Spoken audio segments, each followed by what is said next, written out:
Ah, hello, Hey, Greg. hey, how we doing? Well, I was thinking, how the heck do I stop this blooming intro video from running, but I've worked it out. Sorry, just say Yeah, that again. I couldn't get the intro video to stop. Ah, okay. Ah, well, hey, you know, it's the intention that counts, right? Yeah, we'll see how this goes. It's a little different to doing anything else, really, making it all online. Yeah, no, exactly. How was it otherwise? I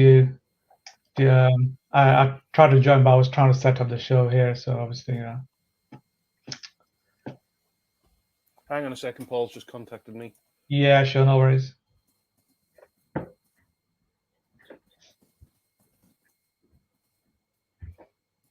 I've started the stream too early or something. Paul's going to join us and tell me what I've done wrong. Hello, Paul. What have I done wrong? Sorry, we so the sessions are going to start at 9. Yeah. But currently live to the stream. So hello, the few people that are watching at the moment. Oh, right. Okay. So just So how else do we communicate than just through private chat? yeah, sadly. Okay. All right. So we can let everyone have the video and then do the countdown. Otherwise, they get to hear you setting up. Okay. All right. I'll remove us from the stream then. Cheers.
Paul, I know we're live again, but is Mark Stokes live now? So at the moment, yeah, we've just got the 2 speaker feeds. So if we run the intro video, the interval video, and then just before session start on the hour, run the countdown, and then switch to you guys. He's just chatting away to Thomas. That's all.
Hi, good morning, everyone. Thanks for joining CollabDays Birmingham.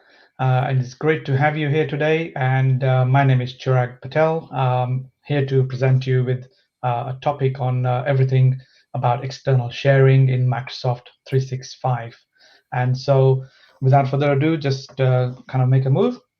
So just to kind of just make sure that we all have a good kind of a friendly, safe environment. So please do respect other people's views and just really ask questions. And you'll have seen on the Discord channel on this particular topic. So feel free to ask any questions regarding my session, and really just wish you that you have a good day on this. But obviously, it comes without mentioning the sponsors, because without them, events such as these would not be possible. And in particular, they're paying for part of the website subscriptions, as well as the StreamYard, the facility we're using here to broadcast. So do please go and check their websites out, and obviously, and do say hello to them as well. For those of you who are not aware, I'm Chirag Patel. I work with Patel Consulting and UK, and generally work with all things Microsoft 365, SharePoint, Teams. Been around for many years now, but still, like many of you, learning every day through various speakers and community folks out there. And I also organize and run Microsoft 365 UK user group, which happens every month on middle of the month Wednesdays. Next one being around the 17th of February. So do check out on my blog site for details. It's a free event to register. And obviously, I try and keep up to date with my certifications and also in the industry. So yeah, anything that I can help out with, please do get in touch with me on that. For some of the events that I speak over the years, typically I tend to do all the new sessions around it. But if you haven't seen some of these events, then do please check them out, especially with the conditions that we're in. Is everything about learning and really just kind of sharing all those things. So I have to say thanks to all these folks over the years who's given me the opportunity to speak at their events as well. Okay, so when we look at the external sharing side of things, and it's not just about SharePoint or Teams, and we'll go that in more details, but really, especially over the last year, when you look at the figures, like from Microsoft Teams perspective, you got about 115 daily active users, you got about 200 million SharePoint active users a month. And so, more and more organizations, especially over the last year, has gone straight pretty much into Microsoft Teams, and that's great, to get the collaboration, both documents as well as the chats and applications and everything else. But you got to look at it from a holistically stance, if you like, in terms of what is the order of making sure that you've got your configurations, your controls in place in order to kind of make sure that your optimum experience for your users is there and without any kind of, if you like, IT overhead. So we'll cover all these scenarios in this session here, and it's mainly demo based. I've just got a few introductory slides. But from an end user perspective, they couldn't care less in terms of what lies under the bonnet or behind the scenes in terms of how your sites, for example, or Microsoft Teams chat spaces, how they're organized or who's got access to it, as long as they get their work done.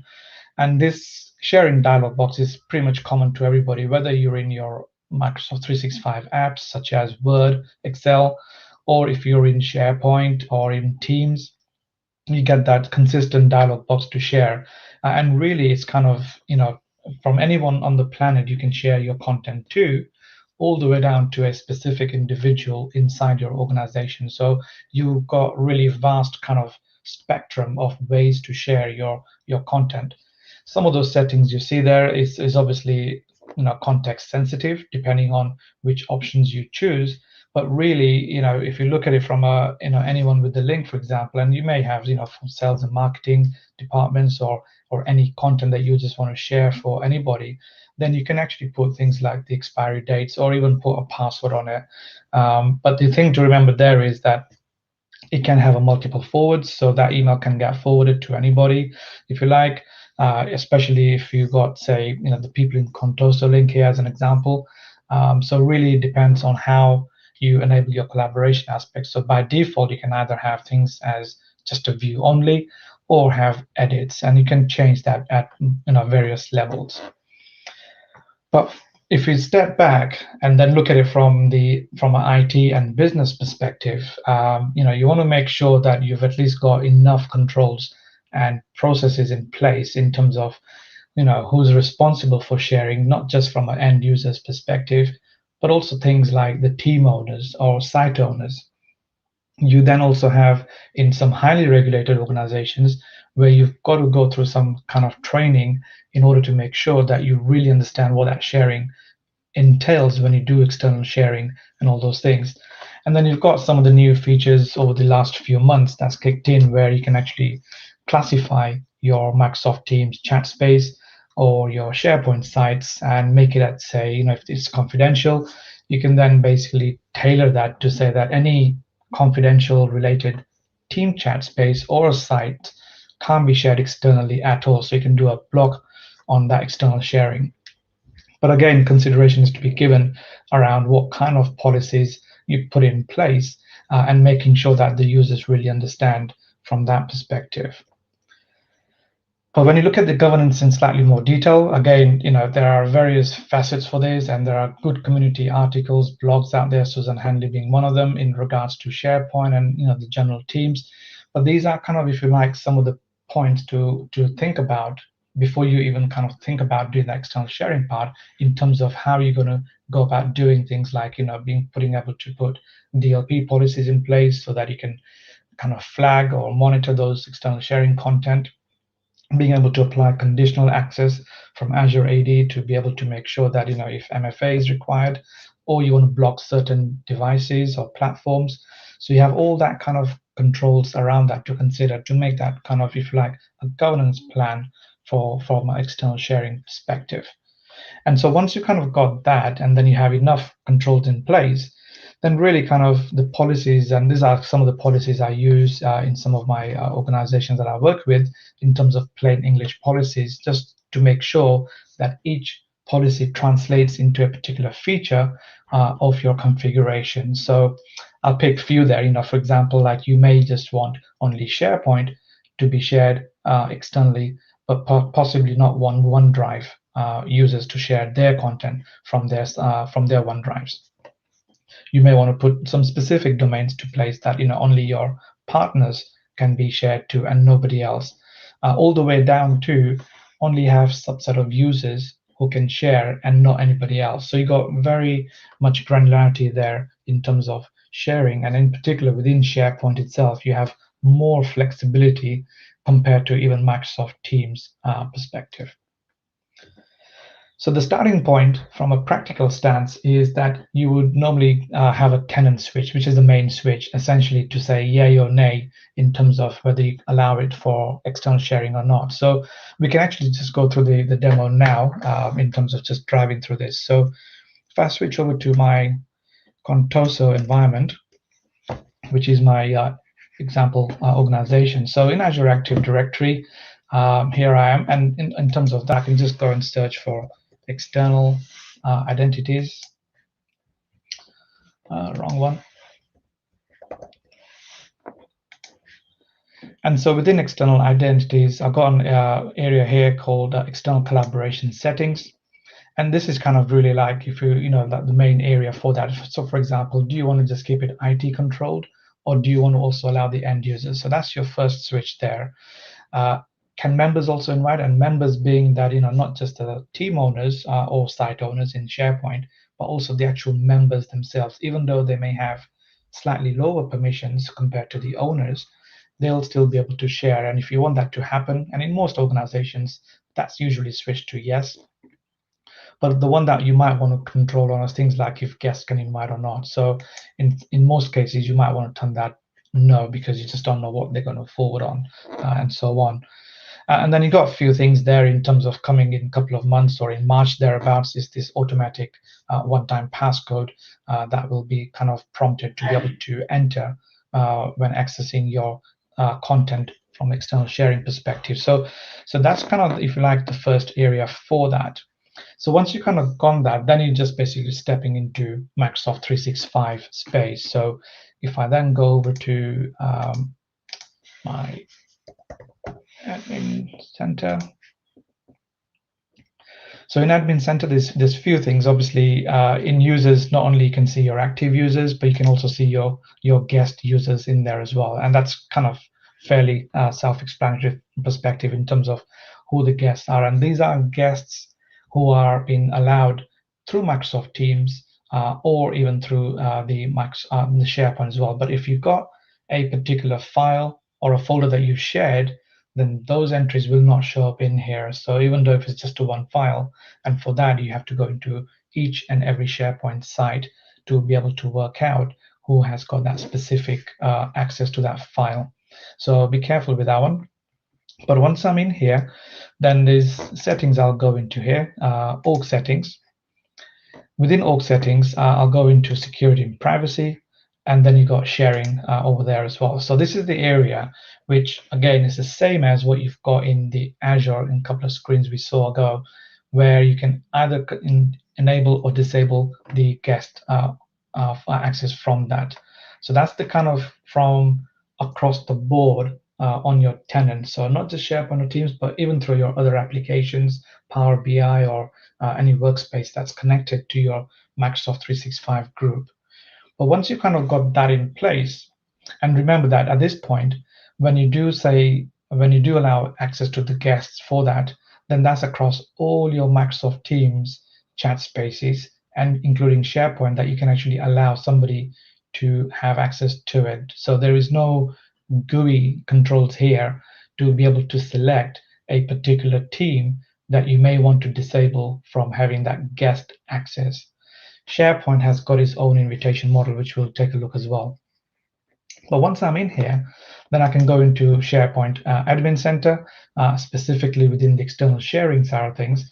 I can choose whether anyone, and there's only 4 controls as we saw earlier, and this is across the whole SharePoint platform. So if you got 50, 500, 5,000 SharePoint sites, then that change will apply to all of those in terms of getting it ready for them to be able to share.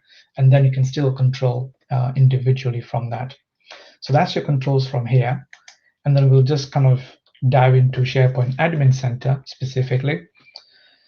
So when you go in here, and you can see my controls here, everything is openly shareable to anyone on the planet. And obviously, if I do change anything for SharePoint, then OneDrive is going to reflect that as well, because you can't have higher permissions for OneDrive than SharePoint. So you can do those controls there.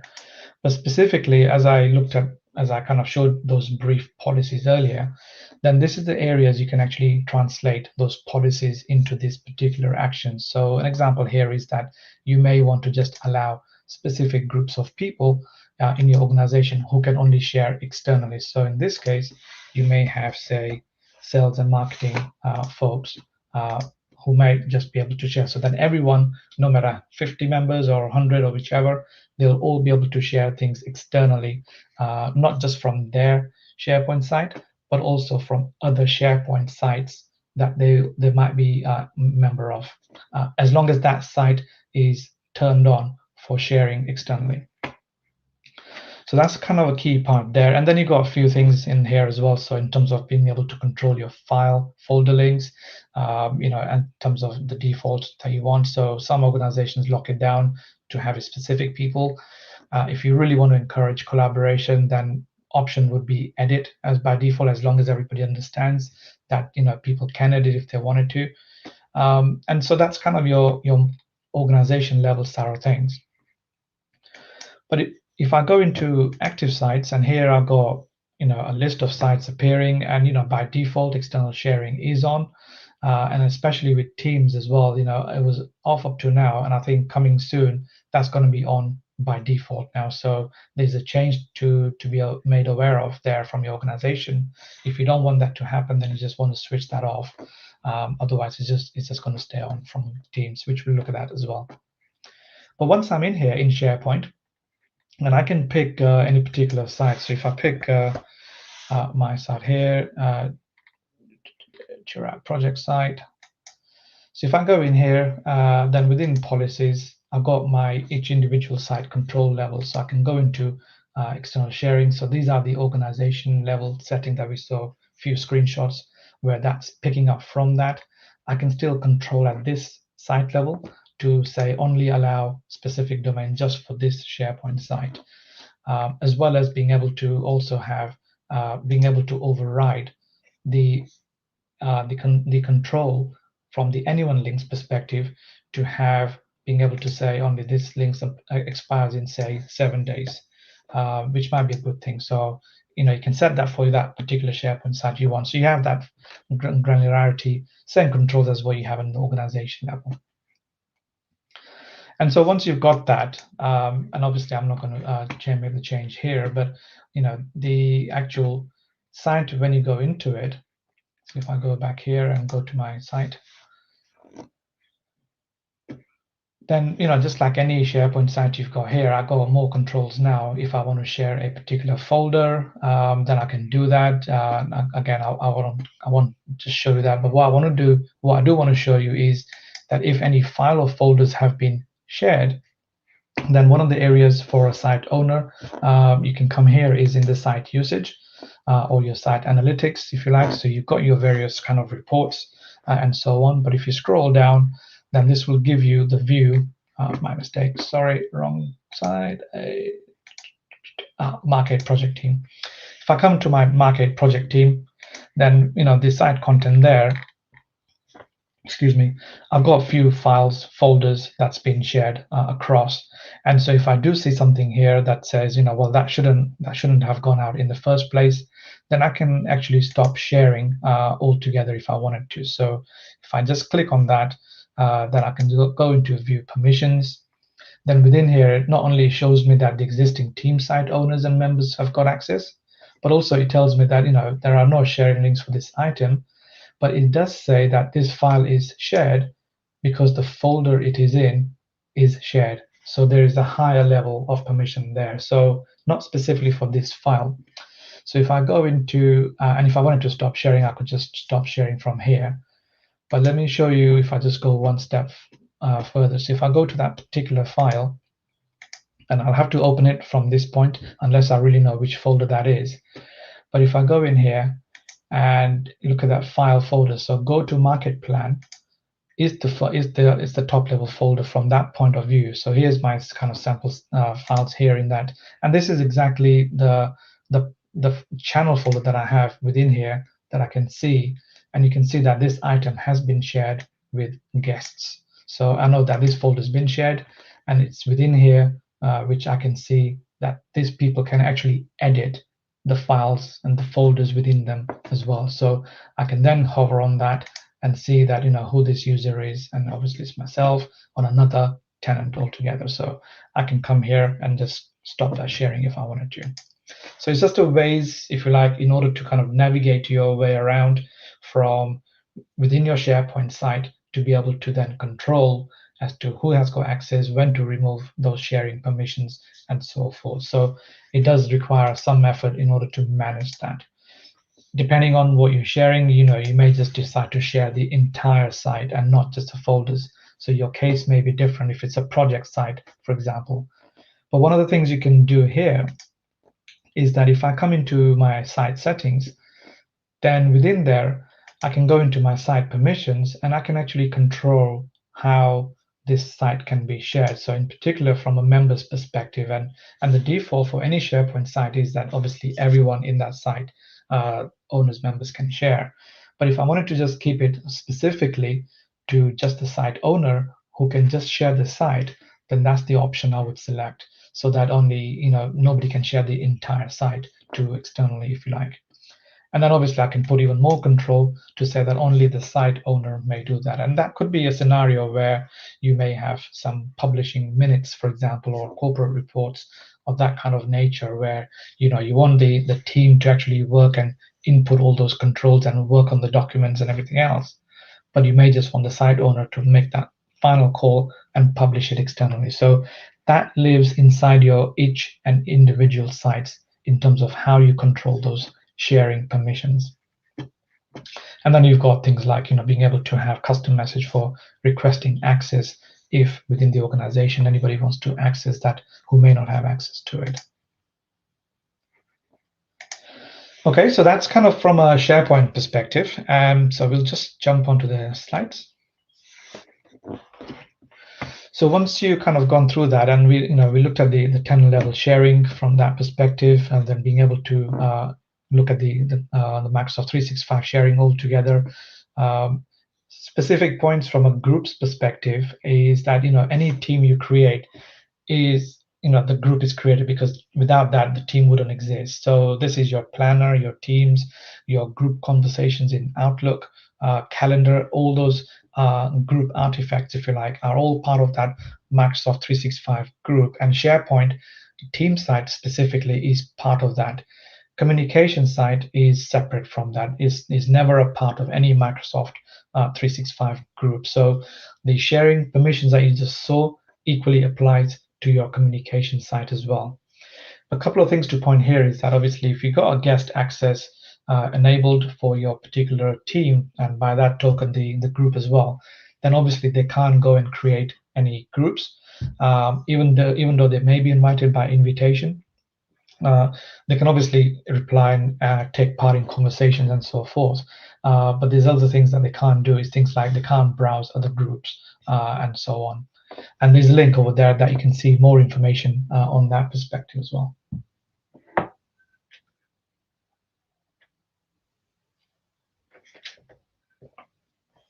So we looked at that in terms of whom, what can be shared, the behavior links for the default across the sites, as well as at the individual site level.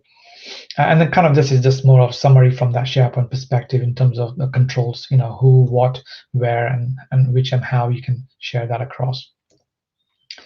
But one thing to bear in mind from this perspective is the actual types of users you can get. So you may have users, external users, who may have a personal Microsoft account, or even just a work account. They may be part of another Microsoft 365 of their organization. So those type of users come in. And the third one is obviously the anonymous users, which you can't even audit in terms of who they are, in terms of what where they've come from that perspective. Whereas the accounts you can audit in a full kind of ways. But from the guest user perspective, and that's kind of the way to go, really. I mean, SharePoint's there, and that's fine. It's still, it's still alive and strong and kicking. But that's, guest makes it a lot more easier, so that at least you have that, no real kind of silos, if you like, around the contents permissions. So guest is kind of the way to do it, but also in a way that you're giving them far more access, more than just SharePoint. So that's all your emails, calendar, notes belonging to that particular group itself that you may choose. And you may have some scenarios where some organizations may not use Teams, so they create a SharePoint team site, but then they may not create the team chat space to it, and they may just use email conversations from that group email box to communicate with external users. So it might be beneficial from that perspective, but just be aware that it gives you more access to that. And then OneDrive in SharePoint has got its own invitation model, if you like, compared to the Azure AD for business to business, which you can still set up the partner portals for that, so you can have 100 or 200 guests coming from that one organization. But just to be bearing in mind here that once you're in your kind of SharePoint area, then there's a way to kind of have a look at that in terms of who's got access to that individual folder or a file from that perspective. So if I just quickly show you that in terms of what I mean by that. So if I go in my site here, and within here, I'll go to site permissions and go to advanced permission settings.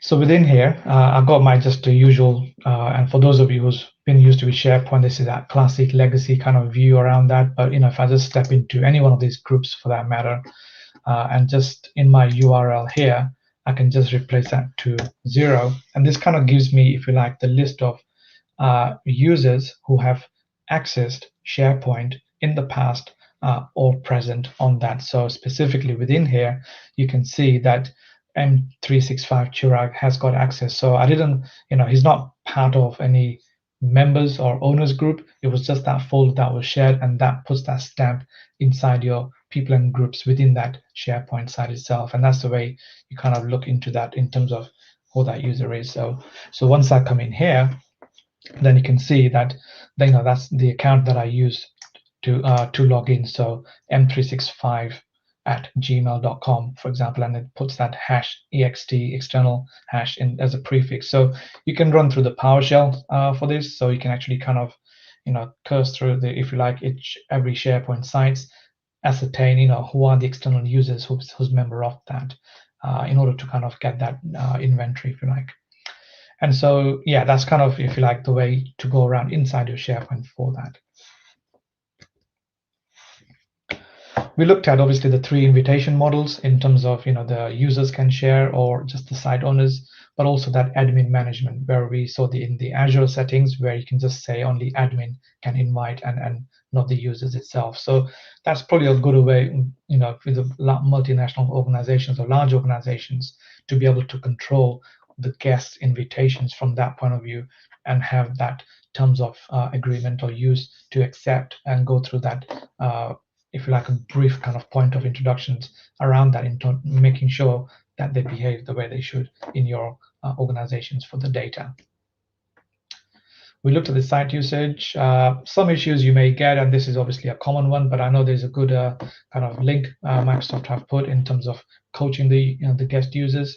But obviously these are some of the common issues you get. The one I normally find, which is far more common, is if you got your Edge or Chrome and you've got that running under a specific account, whether that's your personal account or your work account, then the moment you get your email that's got the link to access that shared content, then whatever your browser is last focused on is going to fire up that link and to try and connect you with that browser context. So that sometimes you get access denied if you then open up another browser logged in as your another account and then trying to access that. So that's a common one you get, but that's just something as part of the adoption and training in terms of to make sure that you only log into your account based on the permission that you have within that particular browser itself. And then so, once you've got kind of your collaboration going on, your sharing going on and everything else, then obviously you want to try and look at in terms of auditing and monitoring. And these are some of the kind of events you can look into your Microsoft 365 Compliance Center.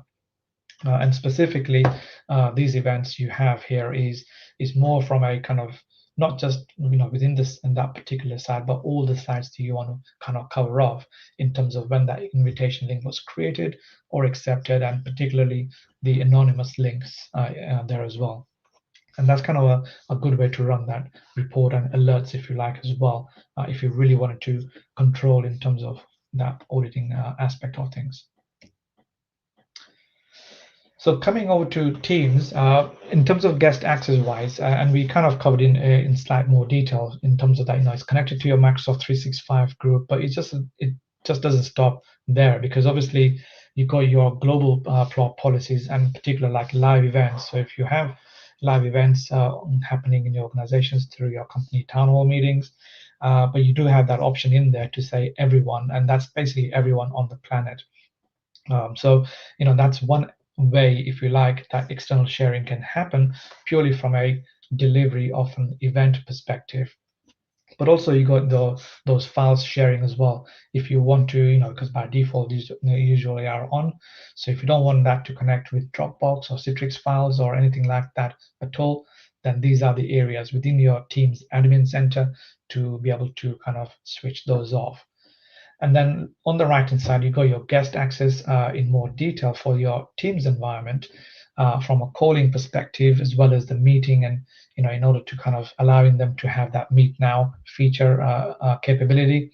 But also from a messaging perspective, can they edit their messages they send? Can they use the graphics and all those things within their chats, if you like? So you got all those controls being able to control in terms of what the guest can or can't do. But obviously Dataverse or database in Teams has been around kind of few weeks now or a couple of months. And obviously, that's another area which basically is kind of pushing teams in slightly more accelerated direction, whereby, creating your database and the database app environment within that for every teams you have.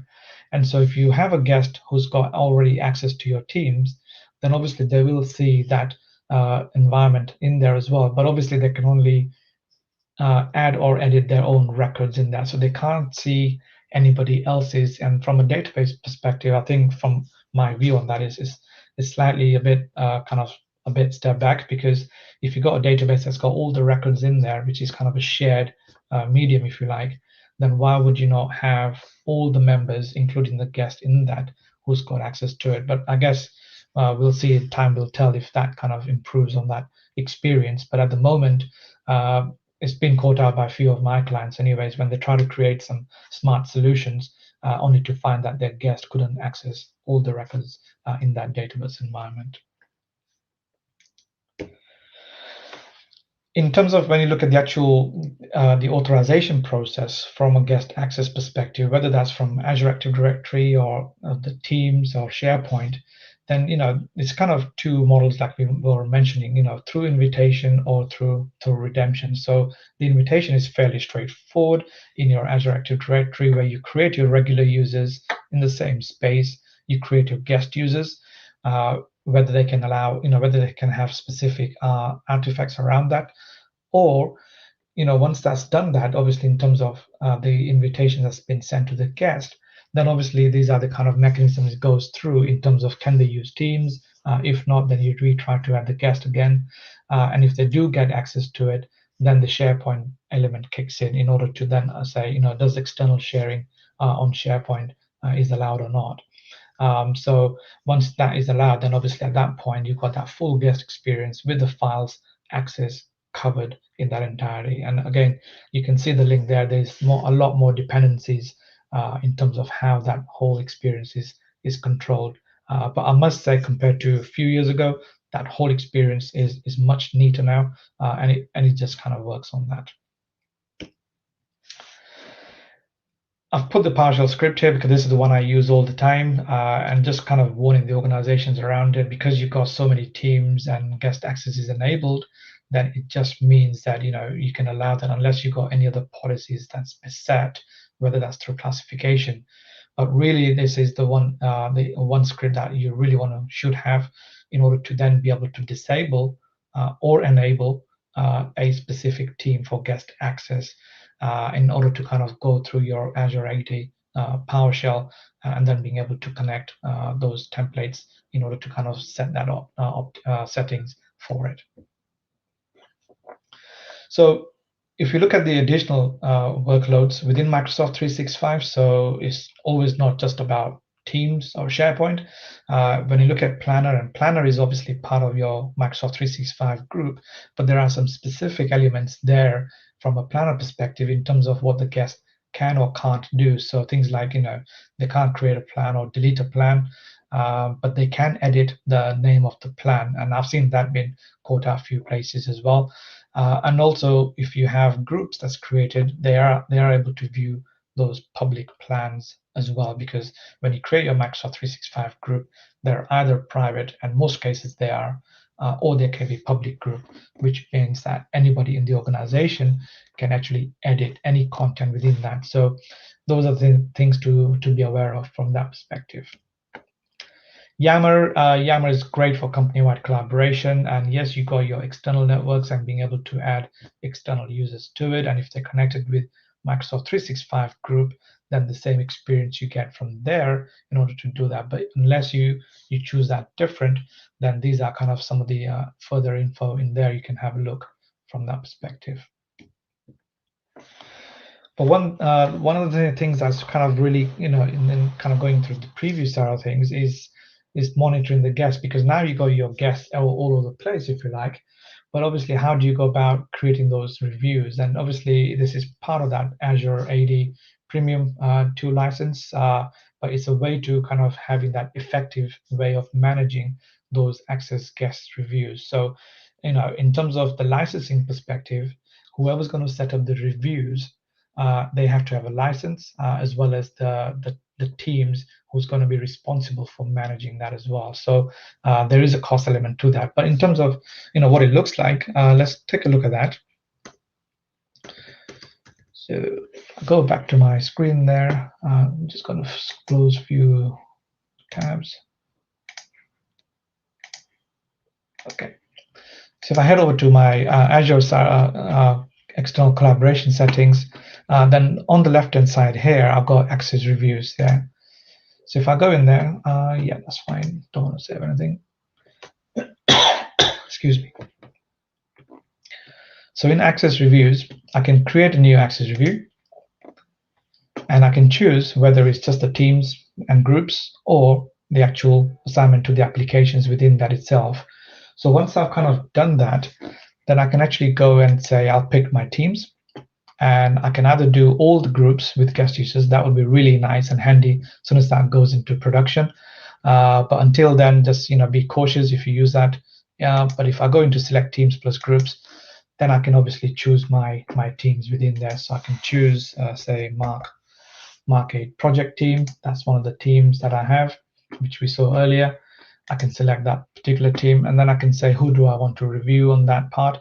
Is it everyone, including the regular members, or just the guest users? So I can then go and say, yep, guest users. And then, who are the reviewers for this? So if I say it's just the group owners, and you could have, again, 50 owners or thereabouts, or even less than that. Or you can just select particular users from that. So if you want to then say, only, let's say,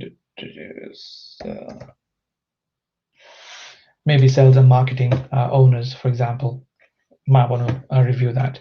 So you can then select that like so, and then obviously you can go in terms of the recurrence for that review that happens. So does it happen just a one time in terms of the duration, 10 days, or do you want to do that monthly, quarterly, on a specific date? So you got the usual parameters in terms of that frequency of control as to how often that recurrence of how that review happens. And then once you've kind of chosen your options there, then you can have more kind of action-based things in here. So you can say auto apply the results to resource side things, or if reviewers don't respond, then what do you want it to do? Do you want to just remove access and in strict controls? You may just decide to do that if nobody responds, or simply take recommendations in terms of why do they still need access and so forth. And then obviously in terms of other points, there is things like justification required, switches on off, or email notifications. And then once you've kind of gone through that, just give it a name, and then you can just go ahead and create that.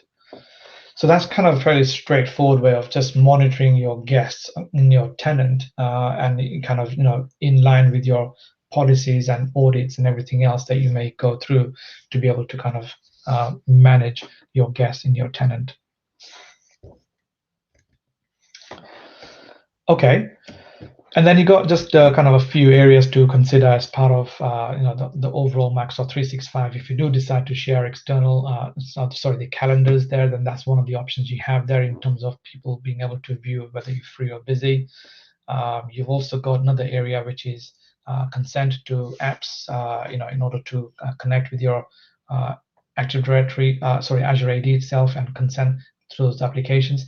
The recommendation there is that obviously just don't want to allow users to go through that process. So from an administrator perspective, is better way to manage that, and then the link is there in terms of how best to manage those consent requests in order to kind of try those things out for your users.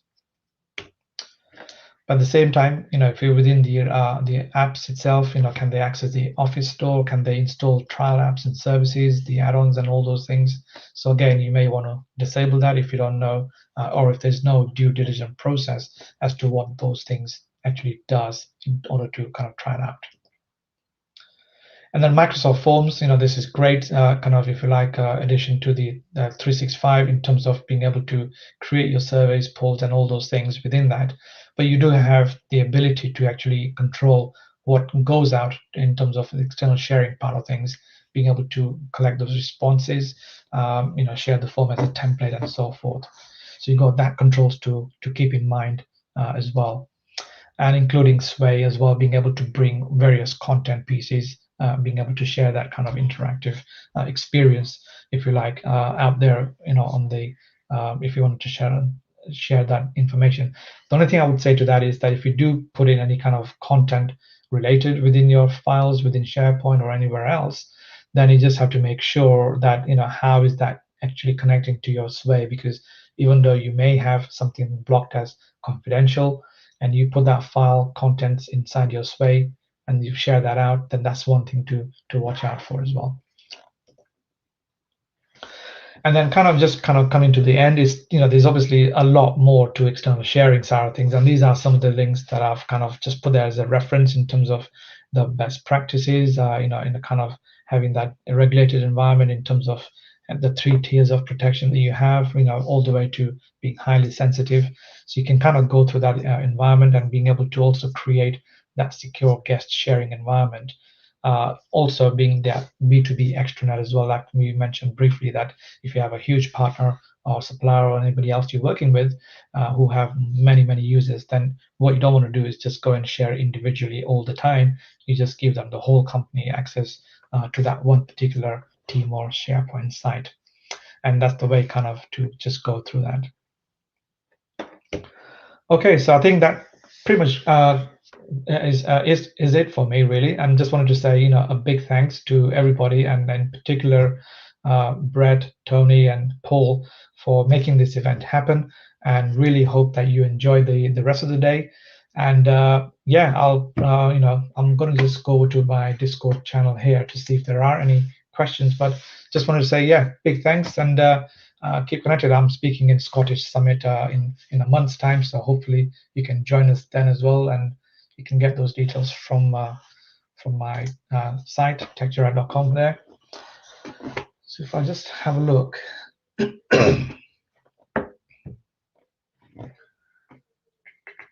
Okay, probably give some few minutes.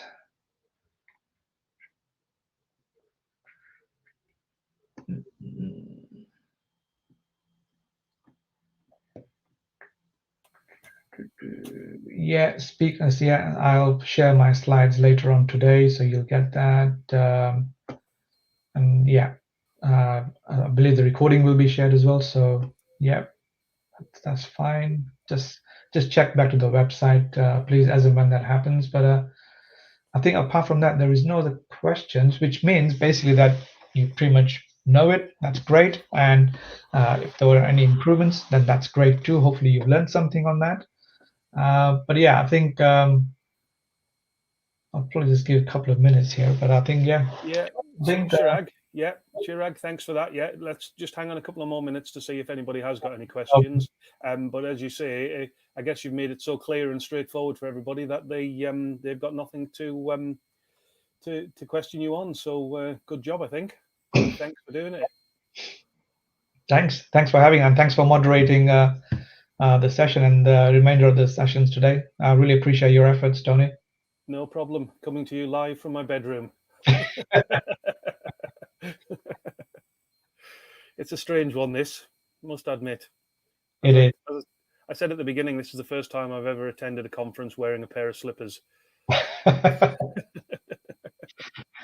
Well, is it good or bad? It's good. It's nice, yeah. Hot coffee on tap. That's it, yeah.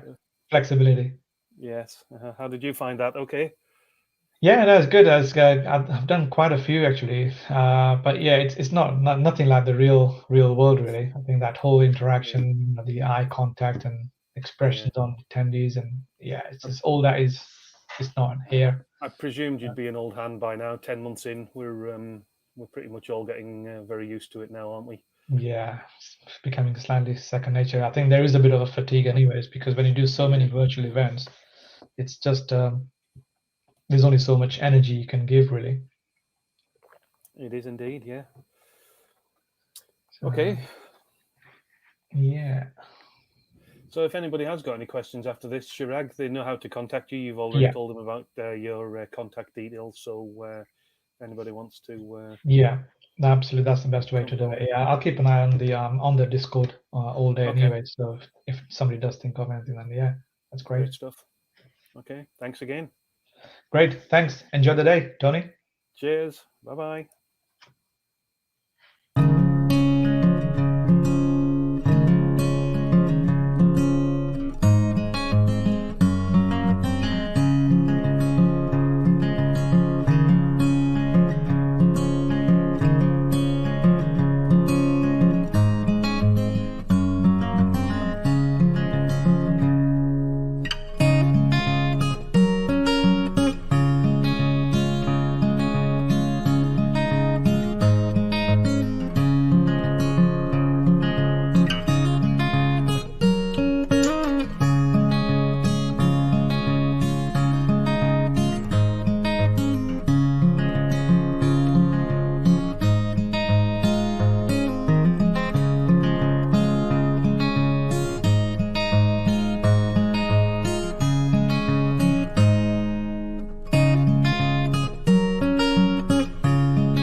Good morning. I think we are live. Tony said he was going to be here. He's not yet. I'm sure he'll be back in a minute. Hello. Yeah, sorry, I was here. I just wasn't appearing in the stream. I think was my audio not coming out. It wasn't until just now, and now I can see you as well. Yeah. Okay. Sorry about that. Yeah, I should have been. I should have been on the audio. So, welcome to CollabDays Birmingham 2021. This is session 2 on Channel 3 with Alex Pierce. He's going to tell us all about how they did remote learning with Microsoft 365 in the education space. So, over to you, Alex. Cheers. I'm just making sure my screen is going to go live. There we go. It's on. We want slide 1. There we go. So thank you. Just want to make sure that comes up. There we go.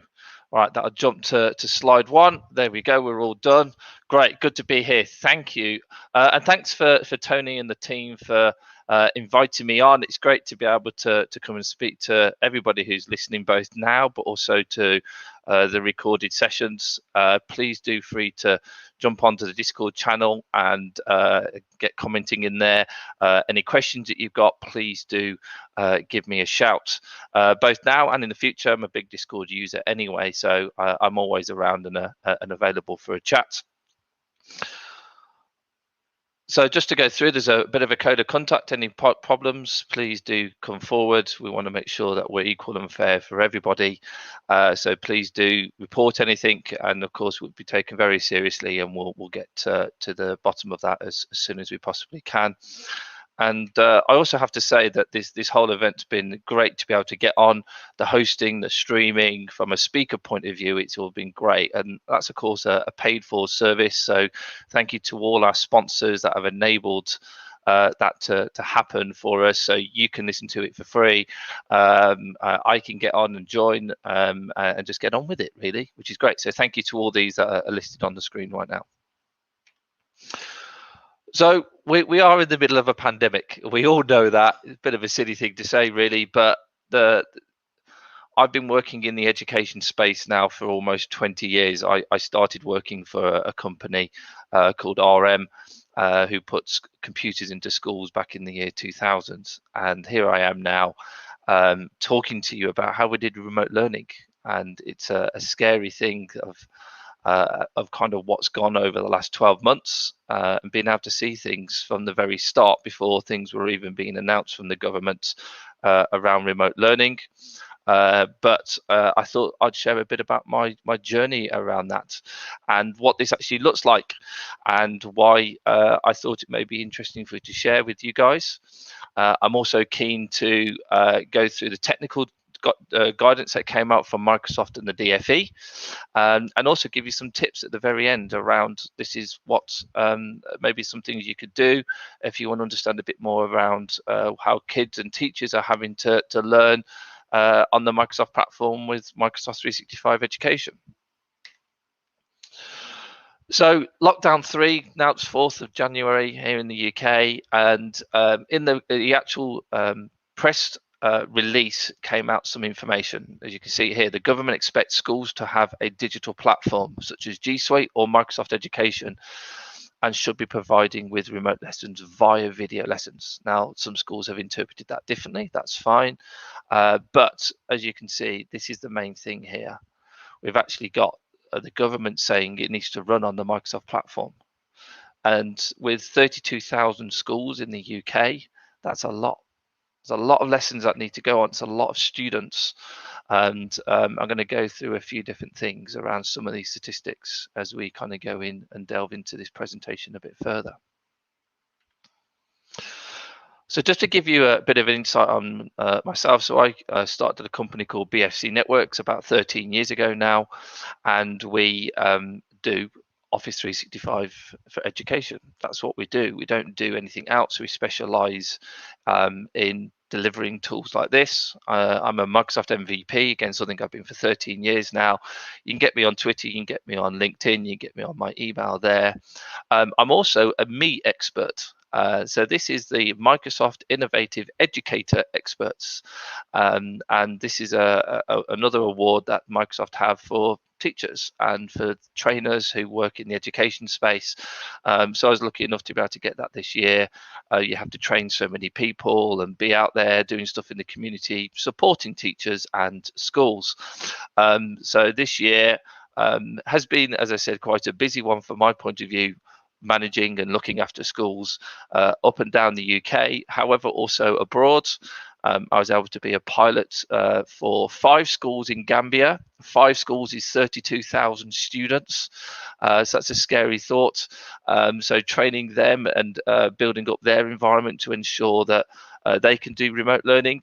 And of course, it's very much remote learning over there as well, with some of the distance that the kids have to travel to get to their schools. And what does that look like, mainly from a mobile phone point of view? So how can we deliver lessons online from a mobile phone? We've also got, we've done some training with Namibia, and there are other things going on with African nations. We have done some recording to tell them how to set up their Office 365 education, ensure that it is safe from a safety point of view for students. That is the key thing here, is making sure that we're providing an Office 365 environment that is safe for teaching and learning, not just here you go. So I'm going to talk about England and what the Department for Education in England did. And I wanted to add some context to that and why I'm only going to talk about England. So in Scotland and Wales and Northern Ireland, they already have individual tenants for all of their schools. So in Scotland, it's called Glow. Schools can get the Google platform or they can get the Microsoft platform through a single identity. And there are around 3,000 schools set up on a single Office 365 tenancy. They've had that for a number of years now. So if you've ever been asked the question, does Office 365 scale? Yes, because it's the same for Wales too. They've got something called Hub, and they've got around 1,700 schools within that. That's, as I say, that's a centralized tenancy as well. And Northern Ireland also have something as well. So not going to talk about those. That's why it's very much around England more than anything else, and around what the Department for Education tried to do for those schools. So just as a bit of a thing, a bit of a useful bit of information that you find now, so far as part of the DFE response, and this is public information, so you can go and find this out. There have been around just over 500,000 devices that's been dispatched to students that hit a certain criteria. And this is to help them with their remote learning, to ensure that while they're working from home, that they can still go on to lessons. That's great. They've got a device, but what if they don't have internet? So 54,000 odd 4G data cards have been sent out as well. And just to help with some of those kind of things, of course, we've got to make sure that the kids have got enough data. So those cards will come with plenty of data that are on there. And they can also use Xboxes and Xbox X and the PlayStation 5. They've all got browsers built into them, so they can connect and use Teams with those. So that's some videos that you may well have seen that are useful, that the kids, if they're using your laptops now or something like that, they can use their Xbox as well to be able to get in and listen to any remote lessons that might be going on. At the beginning of 2021, you can see there's a whole list of different mobile phone providers here. Increase the data allowance for devices. So you can't just, you're not just given that, you've got to go and request it. I'm going to post a link for that later on for you. So you've easily got the ability to increase your kids' data if they're out and about. If you haven't got, or if you've got Wi-Fi issues or something like that, and they've only got maybe a gig or 2 worth of data, they can actually use this allowance as a simple kind of Google form just to fill out, and that data will get increased, that allowance will get increased for them temporarily.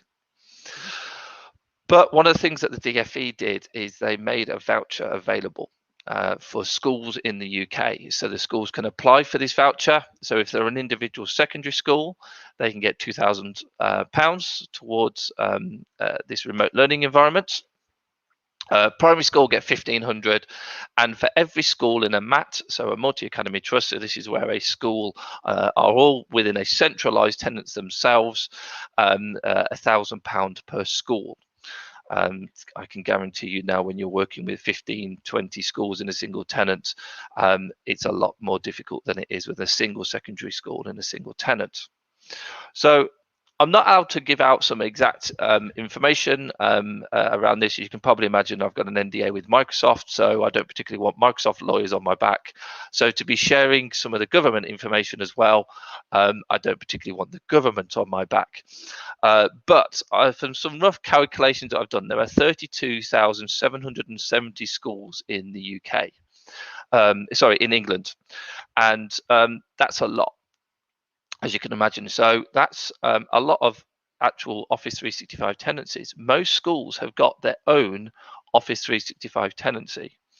So all of a sudden you start thinking about, well, hang on a minute, how many tenancies are actually out there? And I'd kind of done some rough thinking, and for this voucher scheme, there were 4,000 secondary schools able to take it, around 20,000 primary schools. Independent schools weren't able to claim for this voucher. So by the time that you've kind of taken those independent schools out, I've estimated there's about 15,000 Office 365 tenancies in England in the education space. It did recently come out that there's around 200 million users currently using the Microsoft 365 education platform worldwide. And just to put that as a percentage, that's about 3% of our population are using Microsoft 365 education. So that's quite a large number of users doing remote learning and being able to get on and going through. So what did the DFE do? What happened was that they came out and they said to Google and to Microsoft, we need to be able to provide remote learning. We need to make sure that schools are set up and they are able to deliver remote learning and classes to kids wherever they are. So this is the kind of the list that kind of came out from the DFE. A public cloud environment, so something like G Suite or Microsoft 365. You'll notice that nothing is mentioned here from a Zoom point of view. So that's something to be bearing in mind. There have been a few issues around with Zoom and e-safety. If you look up articles to do with New York Public State and their education department, you can see where they've had actual issues from a e-safety point of view. So it needs to be a central tenancy point of view. Got to be some kind of directory syncing for authentication. There's got to be some kind of files available. There's got to be a landing page. I'm going to talk about that. What does that mean? And to talk about the different things and training material, that kind of thing. It's got to be secure. That's a key thing that I've mentioned a few times, is this e-safety side of things. So security and privacy settings are deployed. And that's a key thing, and I'm going to go through what they look like, both from a Teams point of view, but also from a tenancy point of view, and also some kind of support and some kind of training there.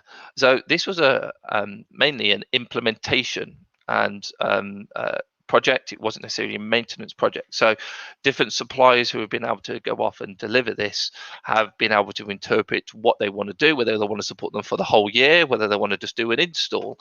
But it's great kind of to hear that most of those have been able to offer something for a whole year. So what was Microsoft's response? And this is kind of where I was able to work with Microsoft to build this Microsoft Office 365 partner deployment guide. So this is a technical guide that was first written internally and then presented to the different Microsoft partners who could be eligible to be able to deliver this program. And I'm going to go into that a little bit later on.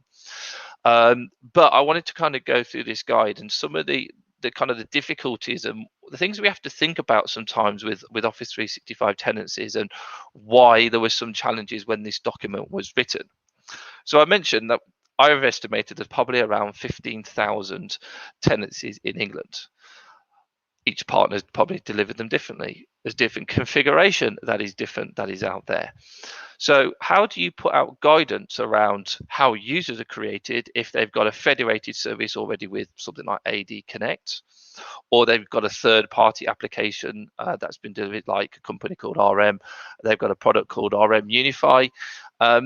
So what do we do kind of thing. So this is kind of what led to the conversations with myself and Microsoft around what kind of guidance can we give. Do we keep it vague? Do we assume that partners know these kind of things? Do we go into detail? And we kept it vague. The main reason is that we're going to assume that the partners know a bit more around how to deliver these services. They know that they've got their own third-party application around identity, but if they want to deliver AD Connect, they're welcome to. If they want to go off and use Microsoft School Data Sync to be able to create users, they can do. If you're not familiar with Microsoft School Data Sync, don't worry. I will tell you a little bit more about that later on. So let me kind of open up this document, and I'm going to go through some of the thinking that we went through as part of this process. So zoom in a little bit as we go through. So the vouchers for this were made available towards the end of April. So beginning of April is when I was able to kind of get on with Microsoft, and plenty of calls, many hours talking around what this process is and what can we do from a Microsoft a point of view to support the partners to be able to deliver stuff. So as you can kind of see here, we've got this response from a Microsoft point of view around what we're going to do from a DFE requirements point of view. Yeah, we're going to use directory services. We're going to use a third-party application they want to, or if they can want to potentially create their users manually, they can do. That is fine if they want to create them directly into Microsoft Azure AD. We've got Teams, we've got OneDrive, we've got all sorts of areas from a files point of view. We kind of know that from a platform point of view, but we want a landing page. There needs to be a landing page, and SharePoint is a great place to be able to do that.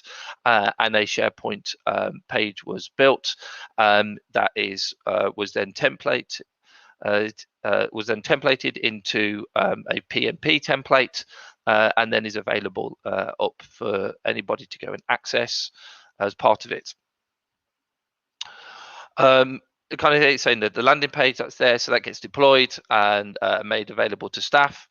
And then we've also got the classes. This is where the learning is going on. We've got the classes that need to be created through Microsoft School Data Sync. So Microsoft School Data Sync, just very briefly, is a way of being able to connect your MIS, your timetabling solution within a school, to go and pull all the classes and to go and add them all into Microsoft Teams. And then they can be used from an education point of view. Security and privacy, of course, we need to make sure that the kids are safe. There are certain features that are turned off. I will go through those and some of the difficulty with those, but this is where things started getting a bit more complicated. How do we ensure that schools don't have conflicts with their current configuration with a DFE-based Microsoft recommended deployment? Because the last thing we want to do is start affecting or taking licenses away from people, and it kind of did cause a few little headaches. And what was the guidance around this, and how can we do this? And of course, we want a handover process. All schools, as part of this, normally get a handover process by the partner, or maybe a global education, Microsoft Global Education Partner, where they can get some training and some understanding around that platform. So this is kind of the outline response that kind of came from a Microsoft point of view. So a bit of information generally around what the Microsoft platform does, and how to create a new tenant. Now, I want to point out a few things regarding this. The first is that this was, until the day the voucher was announced, this was going to be only for new tenants, for schools who didn't have a platform. And at the very last minute, it was changed so that it will use any current tenants as well. So instead of having people create new tenants, it's kind of, well, how do we put all this configuration into an existing tenant, not just a brand new one? So great. Okay, that's great, but it does add more complexities, especially around things like licenses. We want to make sure that everybody's got the latest licenses, the greatest kind of thing. And how do we set up a tenancy, an education tenancy, and get students on there straight away? Now, you can't just get an education tenancy. You have to prove that you are an education establishment to be able to do that. And there's a verification process that you have to go through. So it's great that Microsoft did some work around extending the trial period for 6 months. So you got 5,000 staff and 5,000 students, but that is some of the things that we had to go through to ensure that if it is a brand new tenancy, that your students are able to actually start working on it while there's still work going on in the background to verify that you are who you say you are.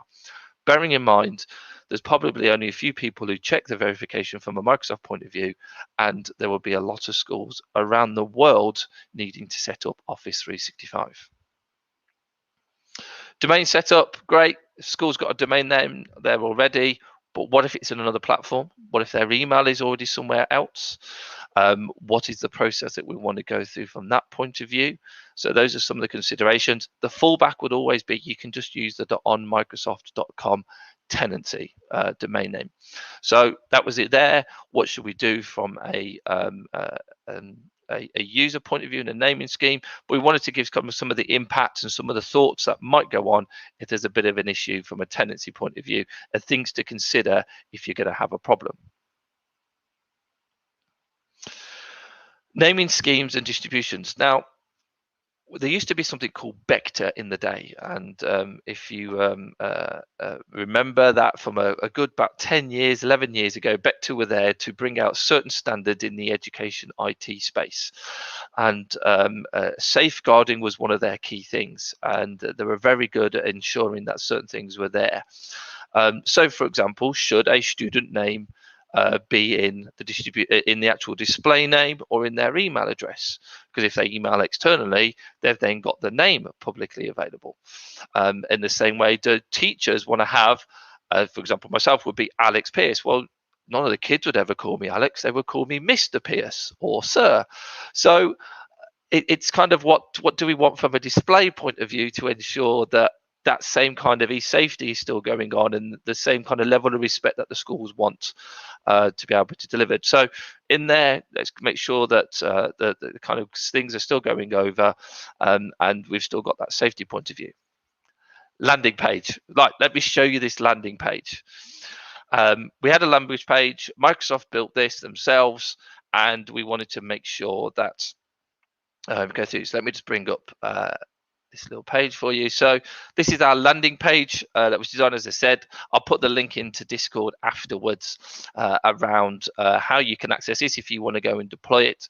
But this was a SharePoint page that was built, and as you can kind of see, it's broken out into educators, school leaders, parents, and students, and IT, of course. That's key, that they're able to understand the kind of changes. So if I go into parents and teachers, for example, on this page, parent support, and it all goes to external material. It's nothing that's kept within here. It goes to Microsoft pages to be able to give you help and understanding around what you can do with the Microsoft platform. So this information is here for the school.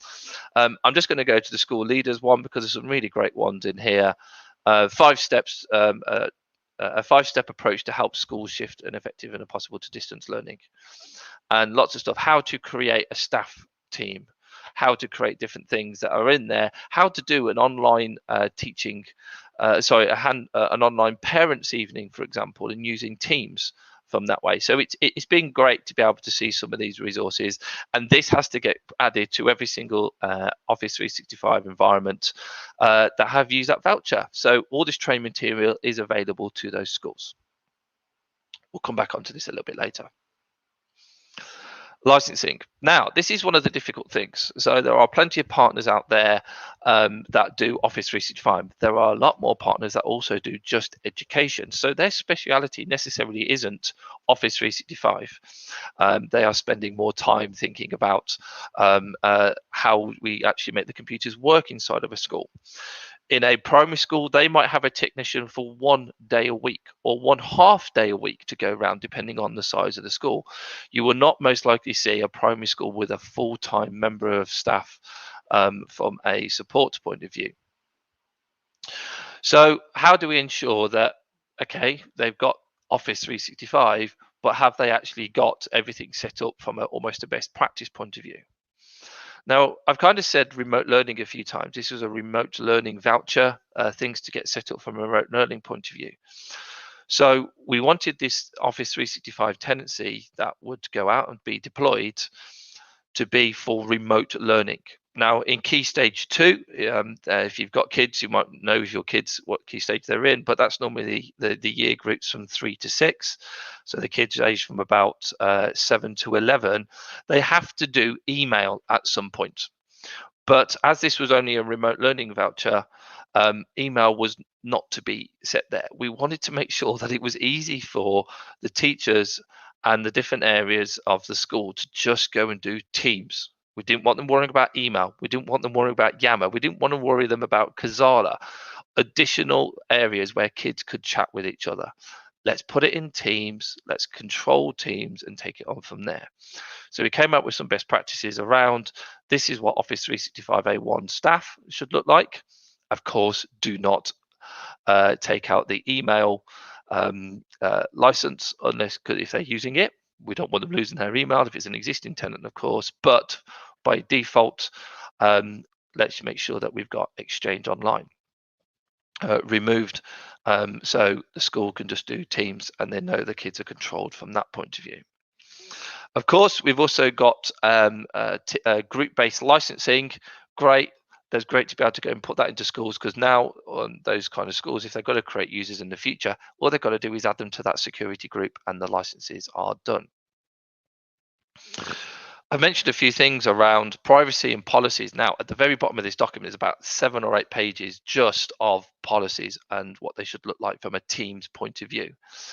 And as you can kind of see towards the bottom of the screen, it's moment time, you've got the meeting policy, the messenger policy, the calling policy, and there were ones that were set up for both staff and students.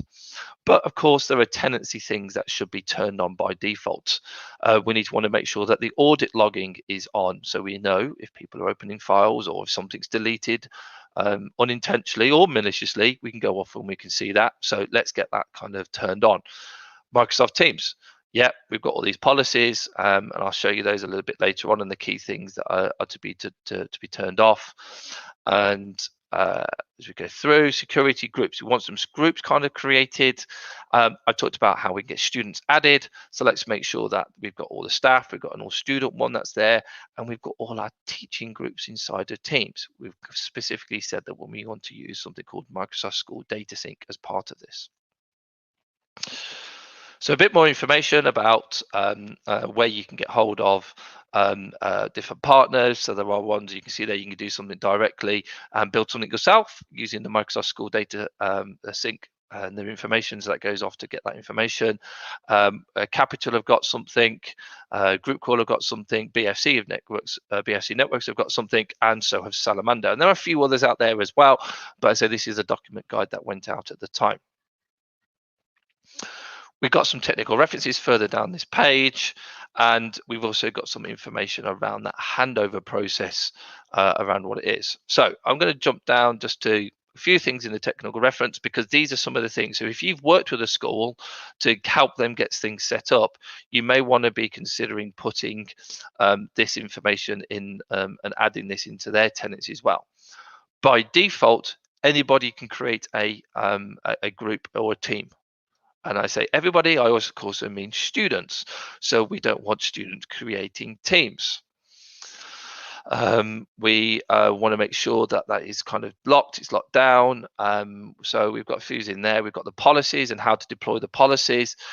One of the big things, and I'll mention this later on, that came in was being able to do policies via groups rather than onto the individual user. That was such a headache when that kind of came in, that my headache just disappeared. It was great. So a few things on there. Let's turn off external sharing. We don't want things going out publicly. Auditing, bit of best practice. Let's make sure you've got 2 global admins. You've got MFA enabled. And if you want to do some other stuff around the branding of the logon page, you can do. Not kind of required from Diffie, but it's always nice to do a little bit more if you're able to do so. And then the Teams policies. So if you're not familiar with Teams policies and what the idea of, you just kind of got them all as default. It's a way of being able to control different sections within your Microsoft team, and what they see maybe down the left-hand side, what they see within the main section within the team, and also, of course, how it can be controlled from a mobile device point of view. So I'm going to point out 2 or 3 that are the real key ones within here. Chat. As you can kind of see here. So we kind of thought, and we discussed, do we want kids to be able to do one-to-one chats with the teacher? Well, of course we do. That's the whole point, being able to chat. But the problem is that if you enable this with students, students can do one-to-one chats with each other. And yes, there are paid for features that enable you to put a bit more silo around who they can chat with, but we need to do this for the free platform. So chat disappears for students. So it's not on for both primary, secondary, and sixth form students. We don't think it should be there. We felt that the chat should be going on in the Microsoft team and only inside of the Microsoft team rather than anywhere else. So it's on for staff, they can do it, but let's make sure that it's kind of in a moderated area where the teacher can see all those kind of conversations that are going on.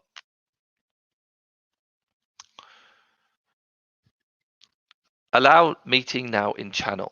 Now, I've heard a few little horror stories where this hasn't been done with certain tendencies. Meet now is a great feature. Right, we've got this problem, let's make sure we do it.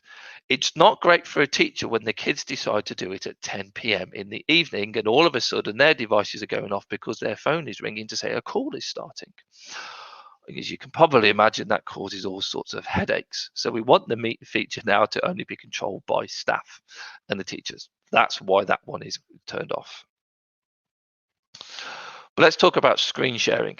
So you may well have kids at home now being able to do their remote learning, and they're using your laptop. Have you left work information out? Have you left all sorts of different things open and out where actually you don't want that shared with the rest of the class? So if a kid's going to share, they should share the one screen and the application that they need to be able to share with the rest of the class. So the kid has to select which one. Also stops anything inappropriate potentially being shared as well. Wherefore, we're going to trust the teacher that they are going to can share their whole screen, so it's easy for them to be able to flip around. The other key one that I just want to point out is around private channels. By default, anybody can create a private channel.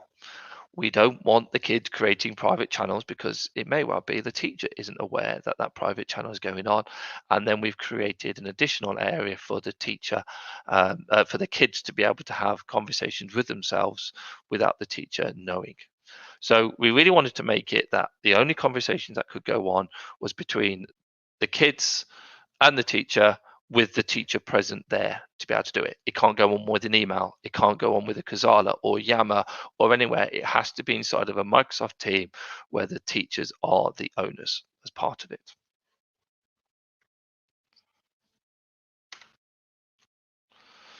So just go through the criteria quickly. There is a particular policy around, framework that Microsoft, that you partners are on as part of a DFE framework to be able to deliver.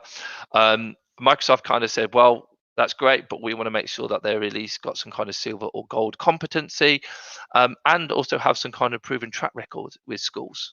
Because there are some out there that do just colleges or universities, an example. So by being in the school sector, we're there. So we got to work with Softcat, a great licensing and reseller, and they were able to be onto this framework. So from our point of view, when we were able to deliver this from a technical point of view, they've been great to be able to do all the account management. They've done the handover calls, the training and that kind of thing, but we have actually delivered the technical side of things. So from my point of view, we have delivered the technical guidance, and then come September, where the government said all schools must have it from October 23rd, it just blew up, and lots of schools went off and started claiming this voucher, and all of a sudden we've been extremely busy is probably a very easy way to put it.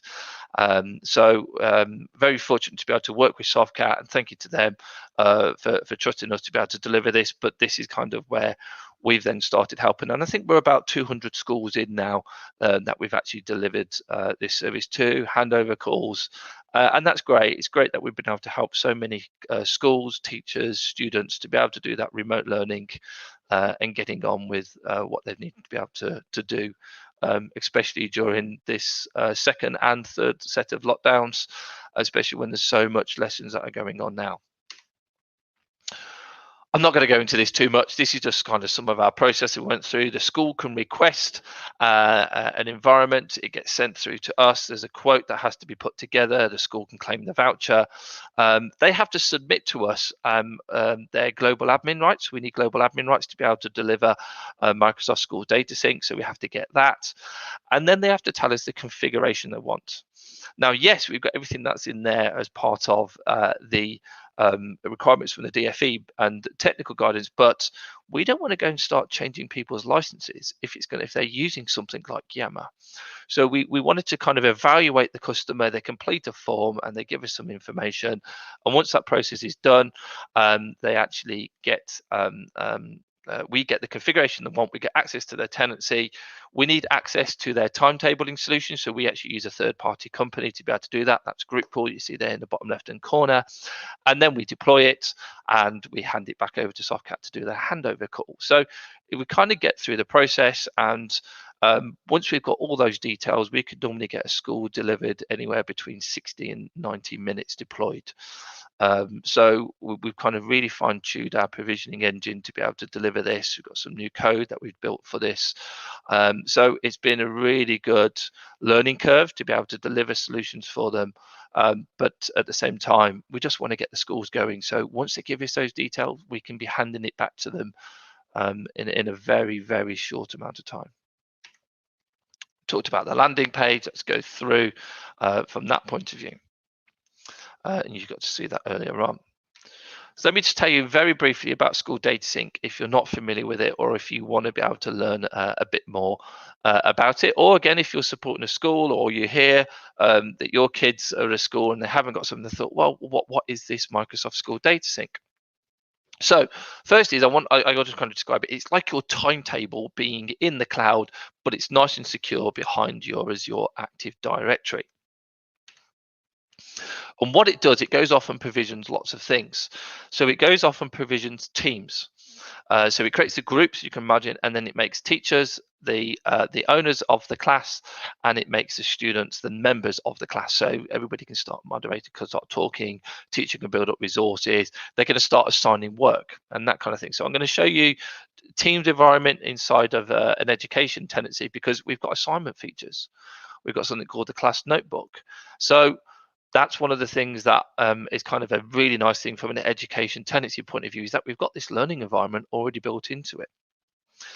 We've got a few things that you can do from an Intune point of view, and we've also got it built on top of the Microsoft Graph API. So we can actually go and do API calls to say, go and get this class information. Who are my teachers? Who are my students?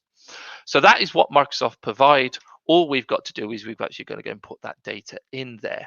So we've got the MIS. So our our product goes off. It pulls that information from the MIS and then provisions all the classes through School Data Sync into Microsoft Teams.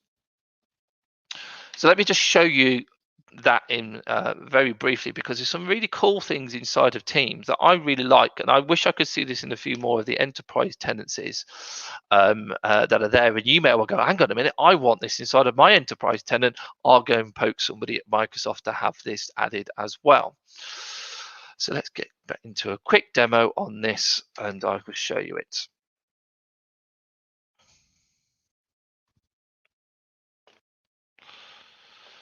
So here we go. There's my team. So I've gone into Teams. Now, as you can see, I've got plenty of teams already created here, and I have, as you can see, these are some of my demo teams. We've got plenty of channels, got admin there. These are mainly for teachers to be able to go off and do. Now, you'll notice down this left-hand side, I've got something called assignments.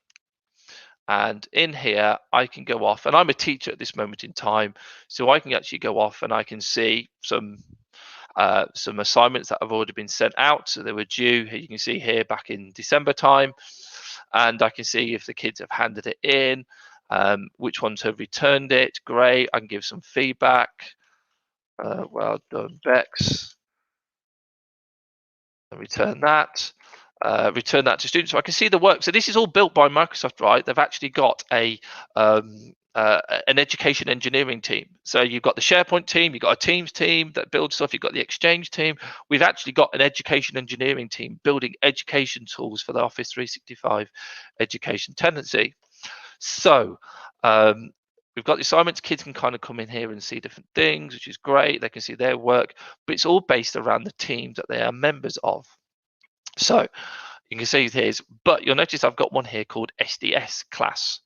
So we've got something called, actually got templates. We've actually got several different templates inside of Microsoft Teams Education Edition. So if I go to create here and I create a new team, you'll see that I've got 4 templates already of the kind of teams that I can have. So although it's probably what you're used to, well, we've got a class where we can do the assignments. We've got something called the class notebook.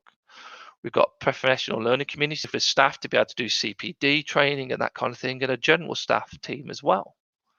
So it's great, actually. It's really easy that I can go off and create a class, and I can say name, and let's call this class 101 CollabDays. Hit that. And instead of asking me who my members are and who my owners are, it's asking me who my students are and who my teachers are. So if I say, I think I've got a few Alex in here. Let's do Samuel. So I've got all my students here. I'm going to add those, and then I've got my teachers in here. So let's just add another teacher in here, and we'll click on close. It goes off and it's provisioned another team for me, and I've got additional tabs already. I've got assignments. I can see my grades. I can set up something called a class notebook, which is a notebook template. So again, really useful stuff that out of the box for the teacher. What School Data Sync does is it goes off and creates all those classes. So you would normally see in a secondary school, if this secondary school have got about 1,000 kids, they've got about 800 classes that need provisions.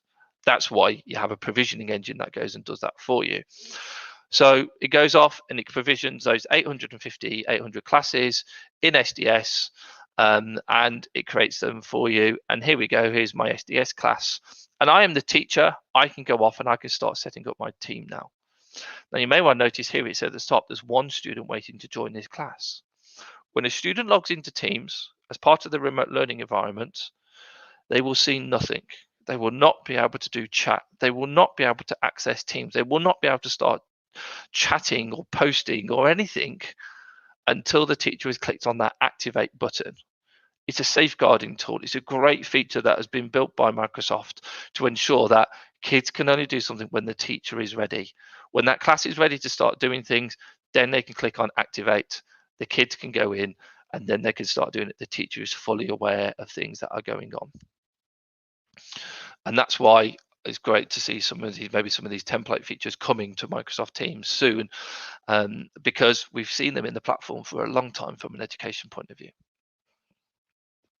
Just to show you briefly the School Data Sync page, if you go to sds.microsoft.com, you can see it. If you try and sign in, you won't be able to, because you have to have a particular license assigned to you, which is only available to you in education tenants. I give my profile a name. I'll just call this profile 1, and I select which versions. This is a couple of versions of the file format now. So I go in here, I upload my files, and I have an expiry date to be set of when those classes are going to be expired. Well, of course, classes expire at the end of the academic year, so I normally go down to August time, and I have to admit I always select the 23rd of August, which is my mother's birthday. But that's our time for our classes to expire. I click on next. It goes through a little wizard process, and our classes get provisioned within about an hour process that goes through on there. We can upload those files manually, daily, and the reason that those partners got added to that technical guidance earlier on was mainly because they have got automation programs, so this can run on a daily basis. So if a timetable changes, great, you can go off and the classes are updated. You can also create users through this School Data Sync process.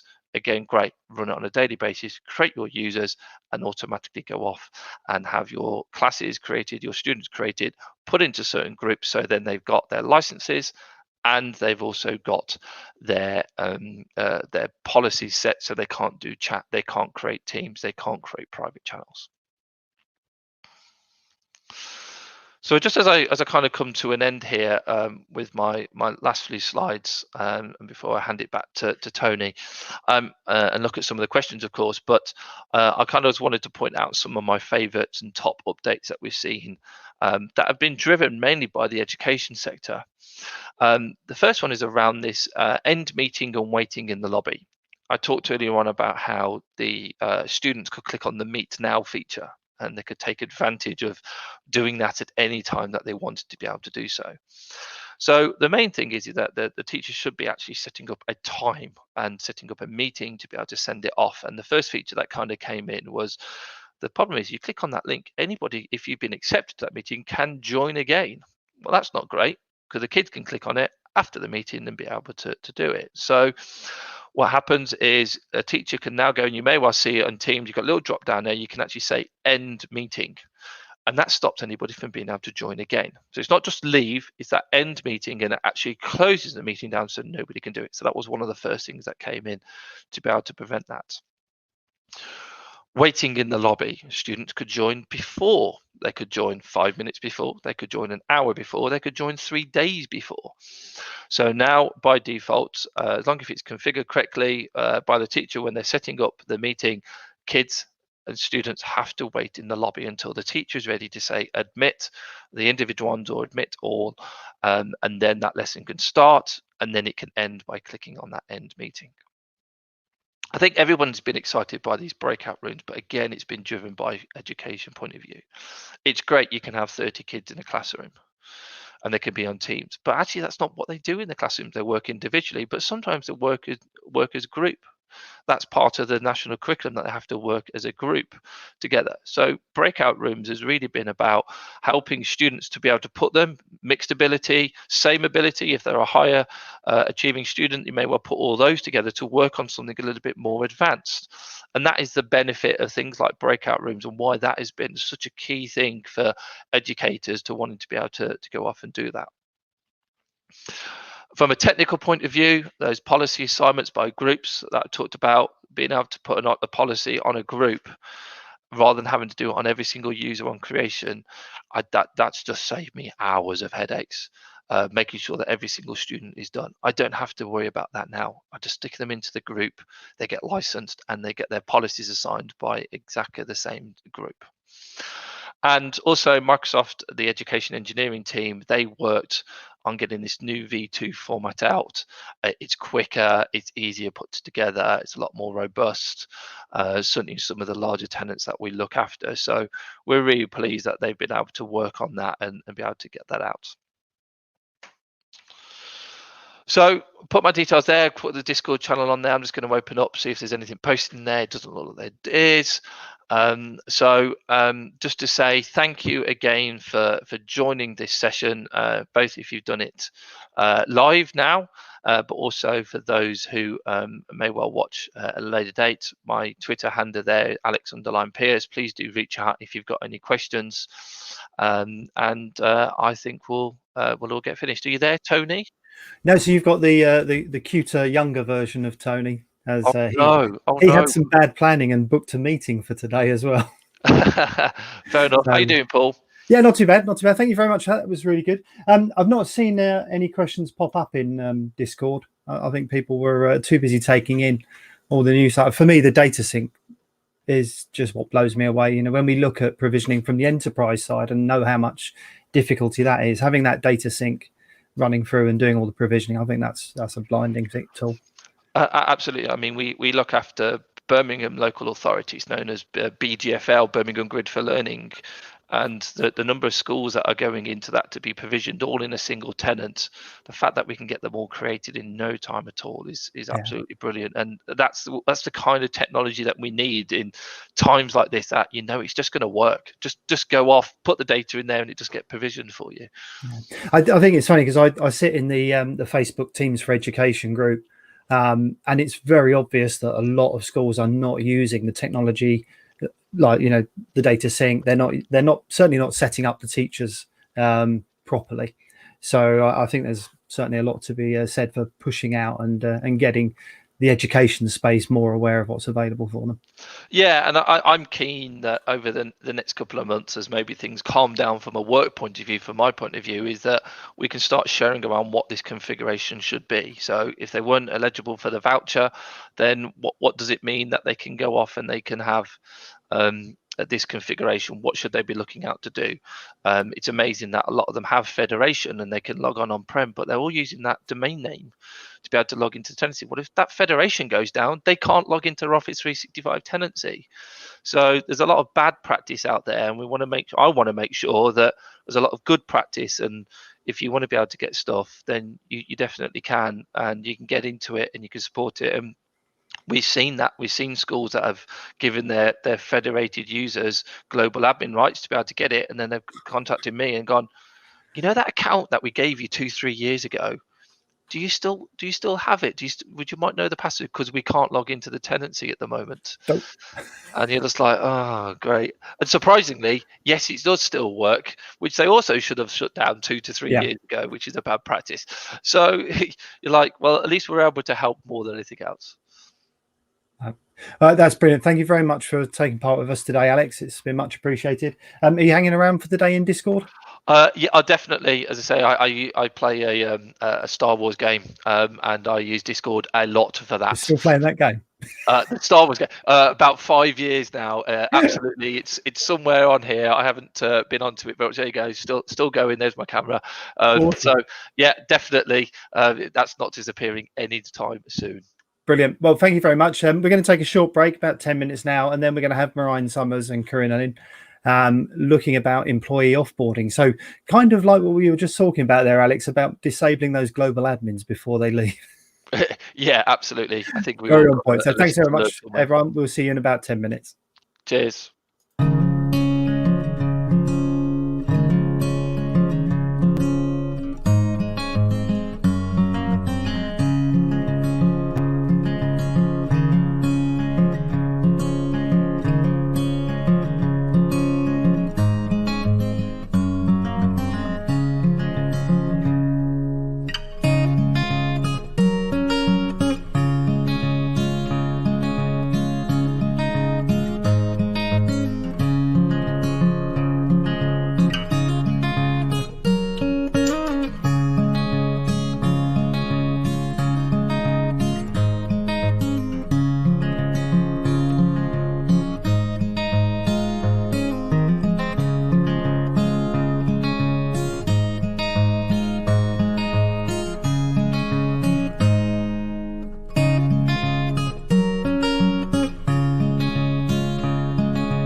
Hey everyone, good morning. Welcome to the third session of the morning.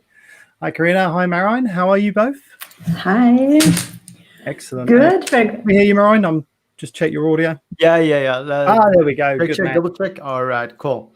Excellent, cool. Well, thank you very much for being here today. I'm going to just hand over to you guys and let you talk away on employee offboarding and maybe address some of the issues that Alex spoke about in his last session about, maybe not turning off those people soon enough. So I'm going to drop out. I'm going to let you guys carry on. Awesome, thank you. And if anything goes wrong, I'm sure you'll interrupt us again.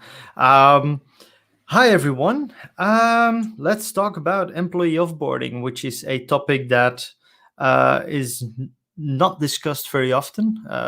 Definitely not from a Microsoft perspective. They're always like, yeah, it's so easy to onboard new users and adoption and get everyone there and yay. But nobody really talks about when people decide to leave the organization or when they have to leave the organization. So we thought that there was really a gap there and that people really need to know around best practices. So that's where we kind of came in. So as you probably have seen in sessions before, this one, there's a code of conduct. Please just be friendly to each other. Please all be nice. The world is a cold enough place as we know it already. So just please all be nice. Thank you to the sponsors. There are some really cool sponsors as always. Visit them. You can't go to their booths because it's all virtual these days, but please, they're offering really cool solutions, these people. So definitely go take a look. And then my favorite topic, me. So my name is Marijn Somers. I've been working around SharePoint for over 14 years now, and of course now everything Office 365 related. I'm an Office Apps and Services MVP for 2 years now. I do some things around productivity coaching in my own organization, so I'm a freelance person. I have a podcast together with Steve Dalby called Office 365 Distilled, where we talk about technology and then we taste a whiskey. Some people say that we need to do that the other way around. First do the whiskey and then talk about technology. We tried that. That doesn't work very well. Also together with Jussi Mori, who is the craziest Finnish person that I know. I have a YouTube series called Blame the End User, where we try to look at certain things in Office 365 and we try to blame the things that are going wrong on the end user. Of course, that never works and it's always somebody else's fault. Most of the time it's our fault, but we're having guests. We have a new season coming. We already have some amazing guests planned. So definitely take a look at that if you're into user adoption and things like that. Okay. Hello and welcome also from my side. And thank you, Marijn, for the introduction. Let me tell you just a couple of words about me. My name is Karina. I'm working as a modern workplace consultant at MSG Services. I'm into consulting now for more than 8 years. And like a lot of people from this community, I started with SharePoint on premises, and moved to the more modern workplace around Microsoft 365, governance topics, user adoption topics, still SharePoint topics, and of course, a lot of Microsoft Teams. I'm also blogging since the end of last year, so you can take also a look on my website, www.corinalint.com. And I'm also organizing different community events. Some events I'm organizing together with other great people from the community. Some of them I'm organizing alone. Some of them are in German, some of them in English. So yeah. And when I still also have time, generally I'm outside in the nature, so we are sitting every day a lot on the computer, so sometimes you also need to get out. But now let's take a look on today's agenda, because we want to talk today about offboarding. And first of all, we want to take a look on why is a good offboarding process so important, And after that, we will go and take a look on the steps and the aspects of the offboarding process, organizational aspects and technical aspects. After that, we will switch to the steps we have to take for onboarding a new employees, because there are a lot of technical steps we should do. So we will explain them you step by step. And at the end of the session, we will talk a little bit about Kavit's tips and tricks around this offboarding topic in Microsoft 365. So the employee is joining the company, the organization. And while they are working in the company, they create a lot of data, a lot of information. It's personal business data like OneDrive documents, emails, some Sway documents or forms, but they also create business data that is relevant for data that is business critical, like documents that are stored in Microsoft Teams, in SharePoint, and all this stuff. So this is just Microsoft 365. But there are also a lot of other tools running there. So we create a lot of data.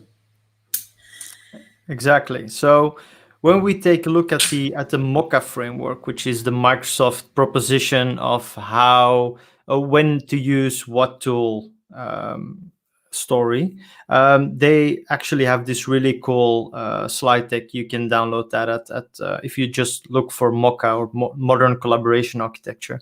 And they actually talk about the individual being in the organization, working together in teams, being part of communities, and what tools do you want to use for what kind of things. Now, of course, if we're talking about this whole story, we're just talking about the individual today.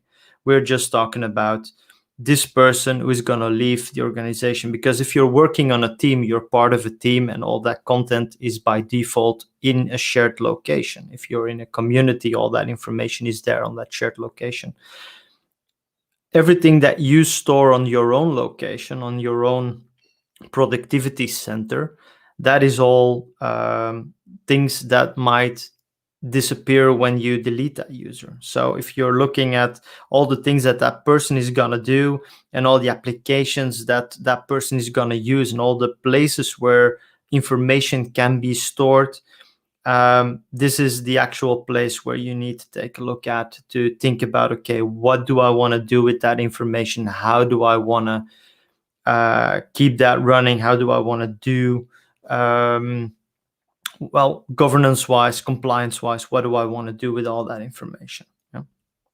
So that employee that has joined our organization just won the lottery. So bought a big villa in Barbados, got all the bling because that person just won 100 million euros or pound or whatever, and they're gonna leave the company. Yoo-hoo, that's cool for him. But now if he leaves the company, we need to delete the user. Yeah, that sounds easy. But our goal is that we want to ensure the intellectual property. We want to ensure that it's maintained, and we don't want to lose data. We don't want to lose the information that was created by this employee. So what happens? Let's see what happens if you delete the user. First of all, you lose the content. You have important emails that you may need. Maybe you also have some compliance rule you need to follow. And then we have the OneDrive documents, and not only the OneDrive documents of this user that are only for himself, but maybe he shared documents in OneDrive with a lot of other people, and they are working on this document. So the employee leaves, we delete everything, and then other people don't have any more access on this document. So we have to think about all these things. Then we have the loss of functionality, own flows or Power Apps in the Power Platform. So if this user owns solutions, when he leaves, the solution has no owner. So we need to find a solution. Then we also have the connections in these solutions, connections in the Microsoft 365 world or to third-party integrations. We also need, we lose these connections. And also simple things like a form created with Microsoft Forms that is lost. And not only the questions of the form, also the responses of the form. And we also have the loss of governance, which is also very important. Example, the employee that left the company is owner of a team.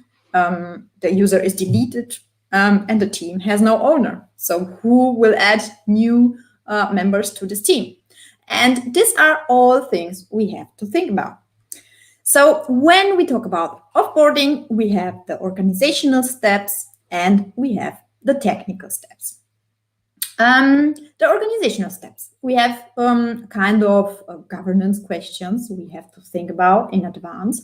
For example, how long do we want to keep the content on OneDrive? The employee left. Maybe we give access to someone else to access this data, but how long? This is an important question. Then we also have the inventorization. So we need some reports. What are the tools where this user is an owner, or what data is there, other data is there.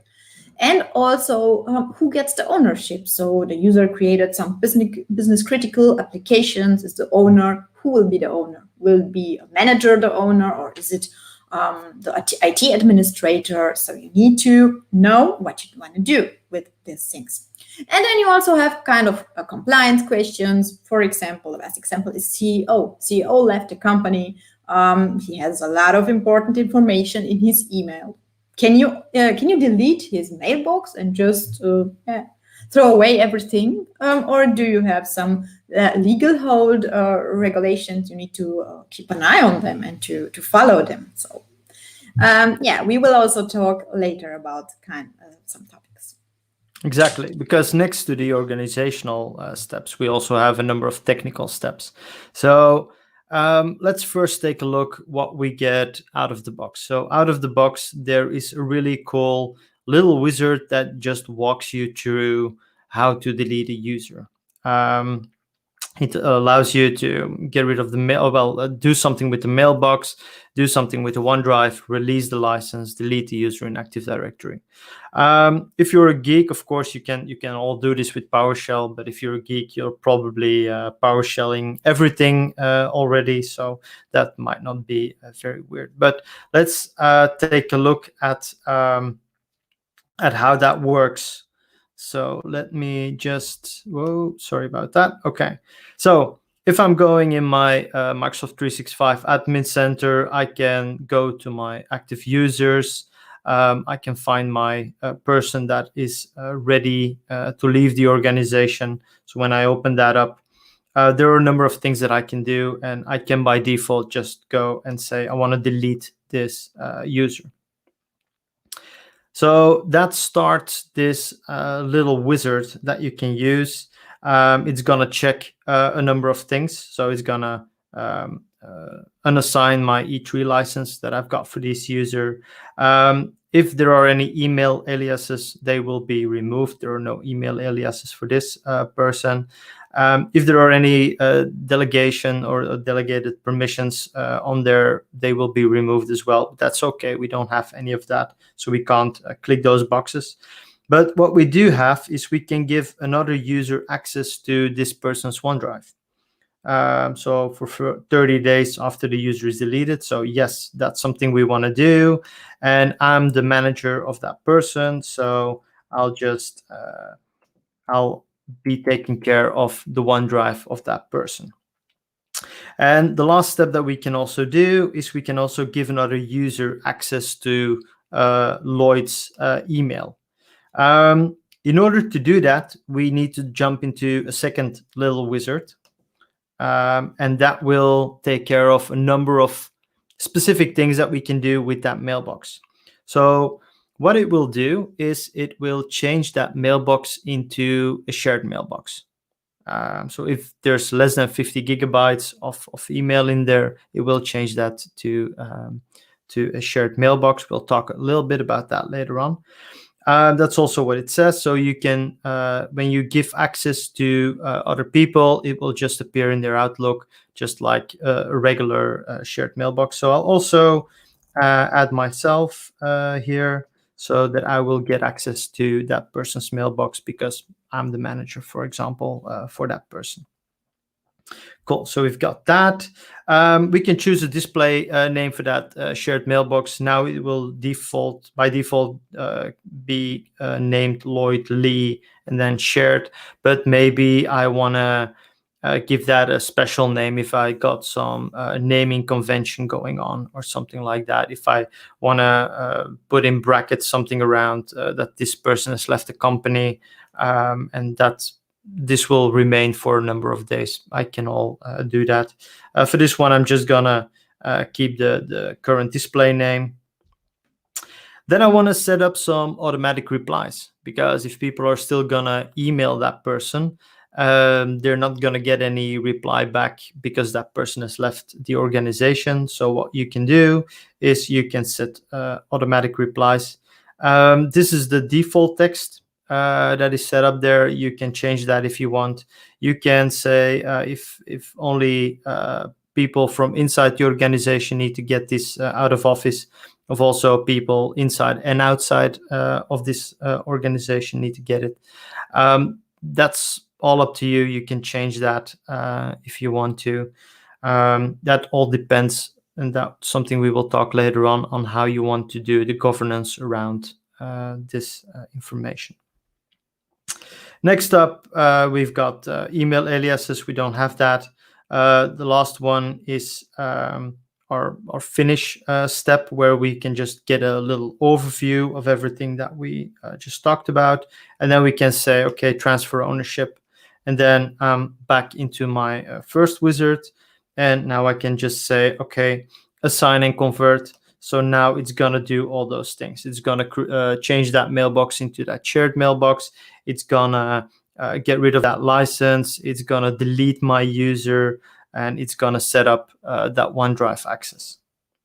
So that's all done right now. And if I now go to my deleted users, he's not there yet, but he will be here in a few minutes' time. All right, back to the slides. So this little wizard takes care of OneDrive, takes care of Outlook, it takes care of my license, it takes care of my Azure AD person, but there are a number of things that are not there. So for example, forms, sway, lists, as personal content that I can create. On the other side, we've got business content, so the teams that I'm in, the flows and the Power apps that I have running under my name or connections under my name. These things are not taken care of by that default little wizard. And also, if you delete the user, this content will also go away. Whew, deleting a user. I think there might be a better way to do this. So it's important to take it step by step. First of all, when you are doing the steps, it's important not to delete the user. It's important to reset user's password or block the sign-in. After that, you can remove company data from mobile devices if you're managing mobile devices or the, other types of devices. After that, you can change the mailbox to a shared mailbox or give someone access to that mailbox. Then you can take care of OneDrive and give access to the right people. And at the end, it's important to check also if other services are running by the account, like Power Automate, Power Apps, Forms, Sway, and. Let's go through the steps one by one. Exactly. Yes. So the first step that you want to take probably when a user leaves your organization is you want to make sure that that person can't sign in anymore. So there are a number of options how you can do that. The official recommendation, which I like as well, is to actually first reset the password. So you're going to set a new password for that user so that that user, when he tries to log in, they don't know the password, or they get an error that the password is incorrect. So that's a no-brainer. Yeah, but make sure that you disable self-service password reset, because otherwise they'll just be able to reset that password again, and yeah, that's of course not what you want. What you could also do is you could also do a block sign-in. So then you're actually going to block the user so that they can't log in anymore. That works as well. Second step that you need to do is you need to sign them out of all their active sessions. So if they still have a session open, they will, well, this will only work, that reset password and that block of that person will only work after they're signed out and signed in again. So if you also initiate that sign out, that means that they need to sign back in, and that after that they can't log in anymore. So that's an important step that you can do. So now the person doesn't have access to the system anymore. That's a very important first step. So now you, as an admin, you have the password and you have all the rights for that person's account. So as I said, make sure self-service password reset is not enabled, because otherwise they can just reset that password again, which is kind of not the thing that you want to have. Okay, number 2 is you want to go into your Intune, into your endpoint manager, and wipe the company part of their device. So if it's an iPad, if it's a phone, if it's a laptop, whatever, their own laptop, personal laptop that they have enrolled into Intune because you made that something that they had to do, you can now just safely remove all that company data from their machines. Yeah? That's the next step that you want to do. Now, of course, we probably there are also a lot of unmanaged devices there as well. So devices that are not enrolled into Intune, that are not enrolled into Endpoint Manager or another kind of solution. For example, people might have Office installed on their personal laptops, because with an E3 license, for example, you can install that on 5 different machines. Maybe they also did that on their own personal machine. So what do you want to do about that? What do you want to do around OneDrive synced files? If they said that they want to have that file available offline as well, it is stored there on their machine. So they might be able to still get a copy of that file, of those files. And what do you want to do about the mailbox? So if I've got Outlook installed on my machine, do I still want to store a copy of that? Do I want to save that into a PST and have that available for me as well? So those are things that you need to think about as well. And then when you're going into the next step, so the person doesn't have access anymore, all his devices are not, all the managed devices are not containing any data anymore. So then we can take a look at that email. So what we want to do is we want to activate those automatic replies. And then we want to make sure that other people can look at the mailbox and see what we need to keep. That you can do in a few different ways. So you can just give that password and that email account to the manager or to somebody else, so that they can log in as that user and go through all the mail. It's not very useful.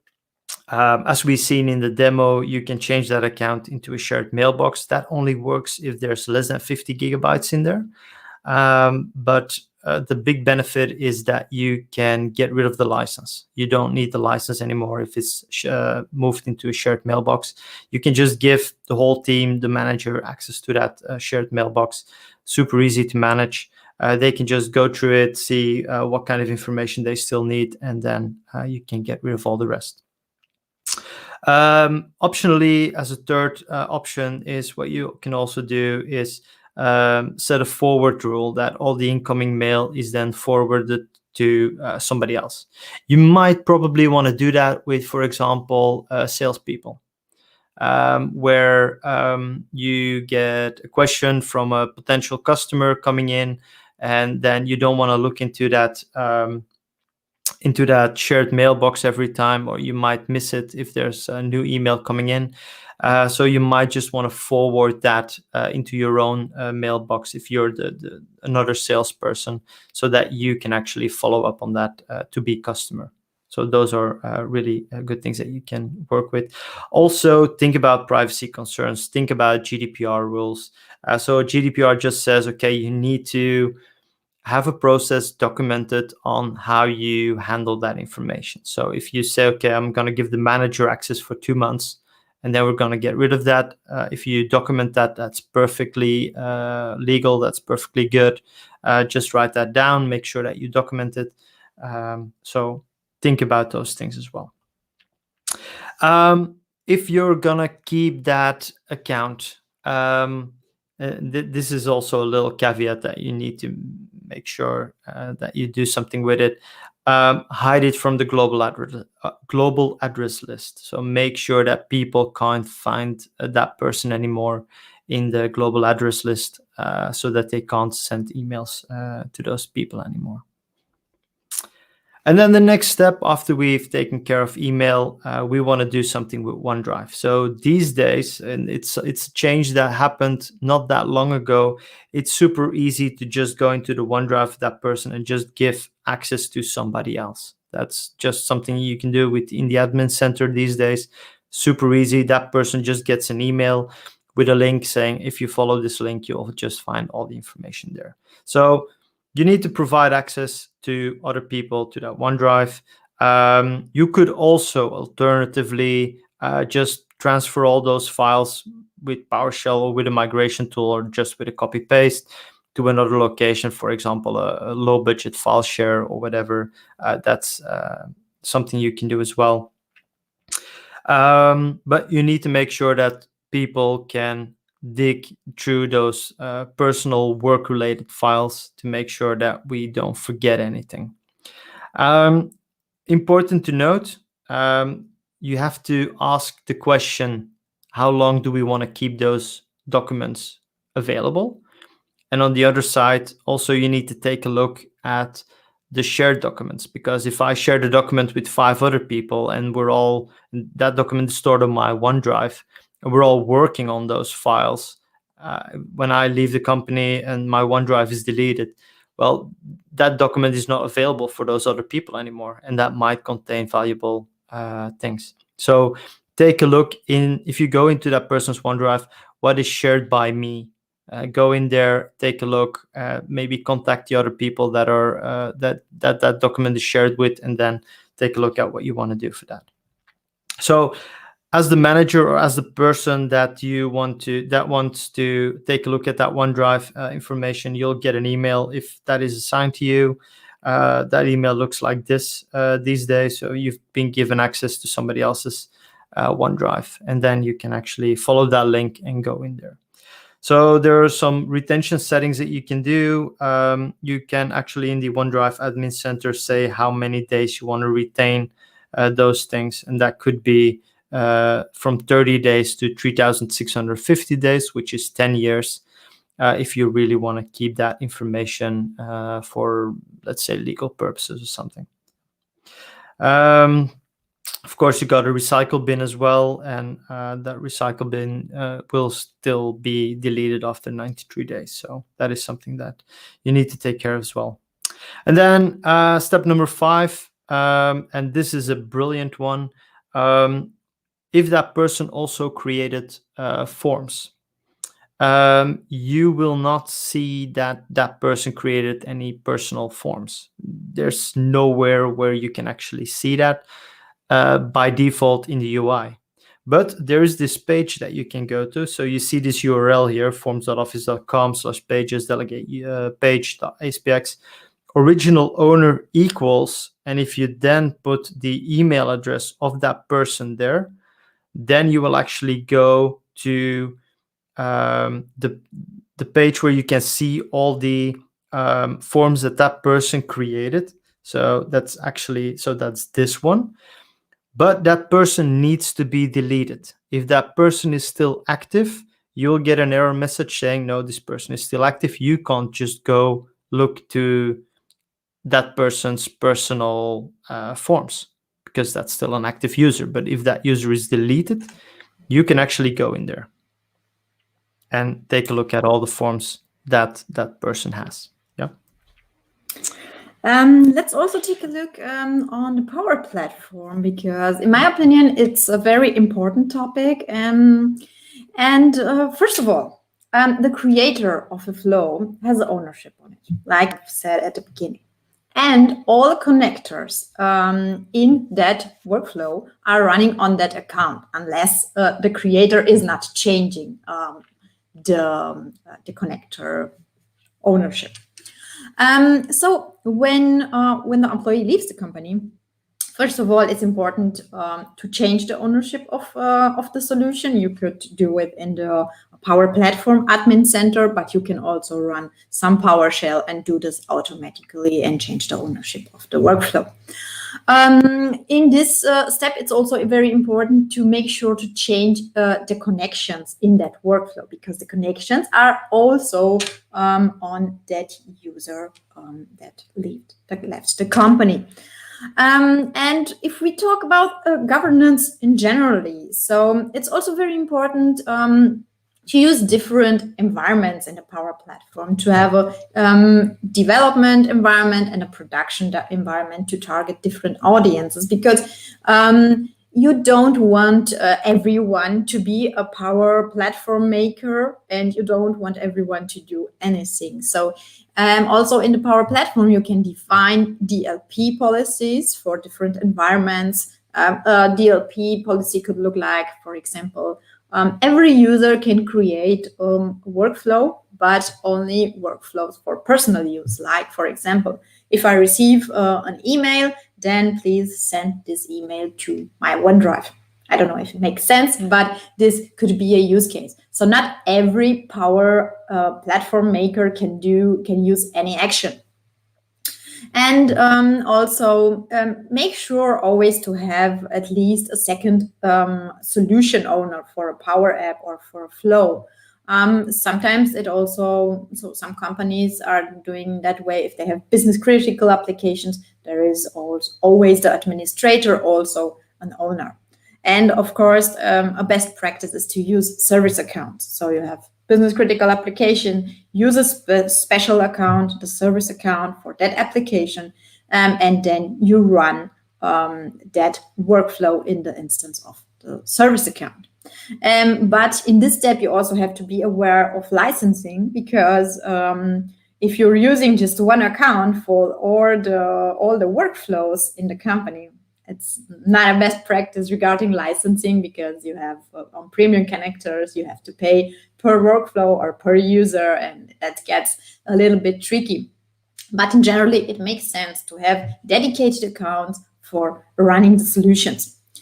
And another recommendation is also to use the COE, the Power Platform COE toolkit to monitor. I will show you this later. But last but not least, try to develop a strategy regarding the Power Platform governance, because it's very important to have it, and it applies also for former employees.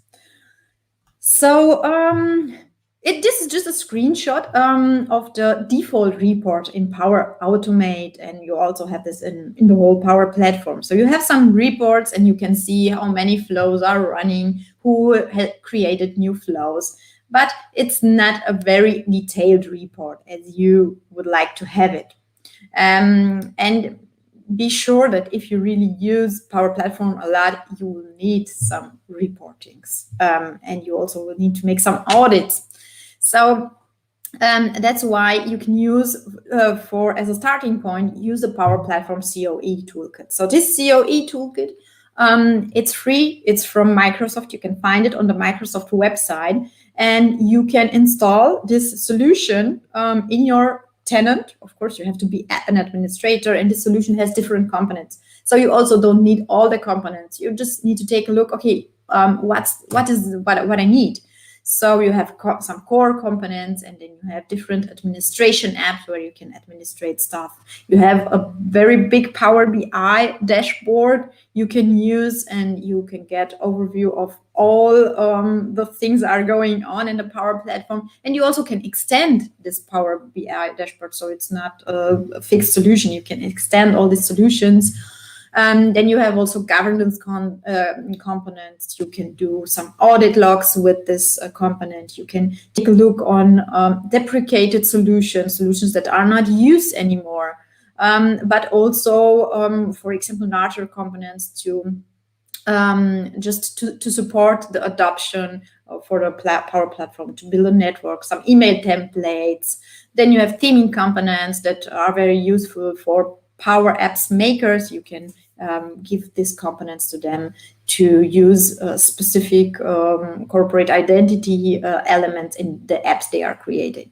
And you also have the innovation backlog. So you have different components, and then you can choose the components you want to use. This is just the starting. So you could also use third-party tools if you want, but of course you have to pay for them. There are also other things you should be aware of. Not only the Power Platform. For example, when we delete or when we deactivate users or block the sign-in, and we are working on premises. So if we deactivate them on premises, we have to wait until the accounts are synchronized to Azure Active Directory. So yeah, it's important to know that it takes some time, or it's important to run some PowerShell to just synchronize the deleted or deactivated users to the cloud. Then we also have Skype for Business or Teams PSTN calling numbers. As soon as we unassign the license, as soon as the license is not anymore assigned to the user, then also the associated calling numbers are released. And last but not least, we have Microsoft Lists. When I say Microsoft List, it's more about the personal shared Microsoft lists used by the former employee. These lists are stored in the user's OneDrive. So if you give access to someone else on the OneDrive, then he also has access on the lists. Just you need to know that there is another URL you can get access to on the lists. It's in the OneDrive, but you will not see it directly in the user interface. Okay, so one more thing regarding documents. So when we talk about documents in SharePoint and Microsoft Teams, you don't have to worry about them, because all the documents that are created or modified by the former employee in the shared workspace will stay there. So you will still see the name of the creator or the modified name, but the documents will be there, and you don't need to worry on them. Okay, so now I think it's time to come to terms with the past. So if you're going through all the steps and you thought about all the things when offboarding an employee, now you can remove the license and reassign license to other users. And you can initiate the account deletion process. Initiate it because sometimes it may take some time, not because it takes time to delete the user, but it depends also on the compliance and the regulations in your company. Maybe you can delete the user only after 2 years later after he left the company. So just you need to keep an eye on that, but you can initiate the process, and then probably the user will be deleted automatically at some point. Okay, so if we think about future onboarding, there are some steps you can take to improve the onboarding. First of all, discuss it in your governance board or in that group of people that are deciding the things. Discuss with human resources what happens with personal data. Discuss GDPR topics, discuss security topics and the compliance topics, and very important, it's also to document your process, because it's not enough if some people know what they have to do, because some people, maybe they will also win in the lottery and they will leave from today. Yeah, next week they are not anymore in the company and the process is not documented. So it's not the best way to do that. And believe me, there are a lot of companies that don't document it. So, and automate where possible. You can automate all these tasks with PowerShell and just have a very, very long PowerShell where you can just do all this tasks. You just need to know what you have to do. Exactly. Yeah. And I also want to give you a little extra thing that you could do if you're talking about governance, if you're talking about maybe secure documents, for example, is there is an extra license that you can get, and that's called the Insider Risk Management license. So what happens is that you can set up a number of indicators, and whenever something hits, you'll be notified as an administrator. So, for example, what do most people do when they're ready to leave the company? Is they're just going to download a bunch of documents, all the documents that they can find. Definitely if they're going to the competition. So if I'm stopping work at one consultancy company and I'm going to another consultancy company, I might just want to take a lot of documents with me to use in future projects, for example, pieces of text that I really liked that I've written. So those are things that I might want to move over. So what happens here is that if you set this up, you will be notified every time a user starts downloading a lot of those documents. And that might be something that then you can take action on.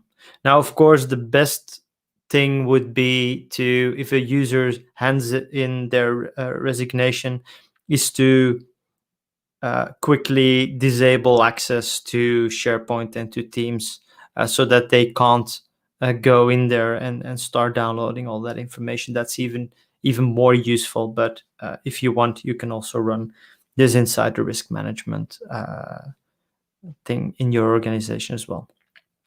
Also, we've got a number of references here. So if you want to dig a little deeper on the things that we just talked about, these would be the places. So we've mentioned PowerShell a few times. There are really good scripts out there that you can use or that you can reuse or adapt and then use, because to be honest, every company is different. Every company uses different tools, has different regulations, different compliance rules. So you need to work with those and you need to set that all up. But there are really good scripts that you can use out there to start off with.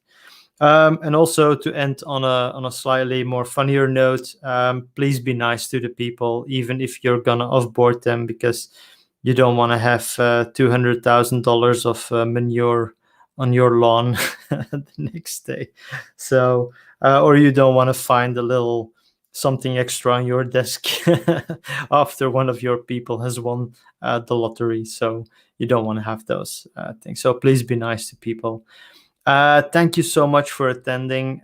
If there are any questions, I'm just going to take a look at the Discord right now. And I think I can also stop sharing my screen, maybe. Not sure. Yeah. So we have some questions in the chat. Okay, cool. I can read them. Yeah, I've got them here. So the first one is about shared mailboxes. How do you deal license-wise with the conversation of a mailbox to the conversion of a mailbox to a shared mailbox? For example, all E3 users have an online archive, but shared mailboxes are not allowed. What about mailbox? And the second question: what about mailboxes which are larger than 50 gigabytes? Steve always has really good questions. So to be honest, that online archive, I've got no idea how that's being handled. But I am gonna look for that, and I'm gonna answer you on on Twitter for that one. Mailboxes larger than 50 gigabytes, it can't be converted into a shared mailbox, because a shared mailbox can only have 50 gigabytes because it's something that doesn't have a license. So yeah, it's kind of a free thing, and you know how Microsoft handles free things, so you can use it, but just a little bit. Then again, I personally don't have a lot of customers where people have mailboxes larger than 50 gigabytes. So I'm not sure how many times you will encounter that, but you will probably do that. But yeah, if it's bigger than 50 gigabytes, you can't move it into a shared mailbox, and then you need to give somebody else access to that mailbox and just keep it there with a license until that person can clean it up, maybe clean it up until it's smaller than 50 gigabytes and then transform it into a shared mailbox, or just do the whole works. So that as well. And we still have a second question also from Steve. Also very good question. And what happens to conversations replies a deleted user made in Teams channels or chats or Yammer?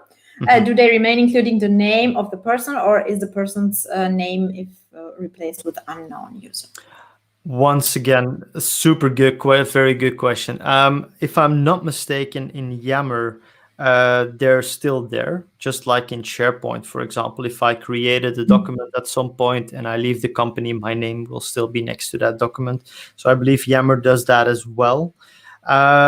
Teams chats are still they are kept in that Outlook, Exchange, mailbox area. So I'm thinking that those chats will be deleted, if I'm not mistaken. But that as well, I need to take a deeper look on those things. Those are brilliant questions. Yeah, so the chats which are not in the channels are saved in Exchange, and if Outlook, the mailbox is deleted, there are also the chats will be deleted, and if the user is deactivated, then the name is still there. It's just the problem if the user is deleted. Team channel, the user will still be there, but in a private chat, there that content is being stored in your email, so that will probably be gone. Okay. All right. Cool.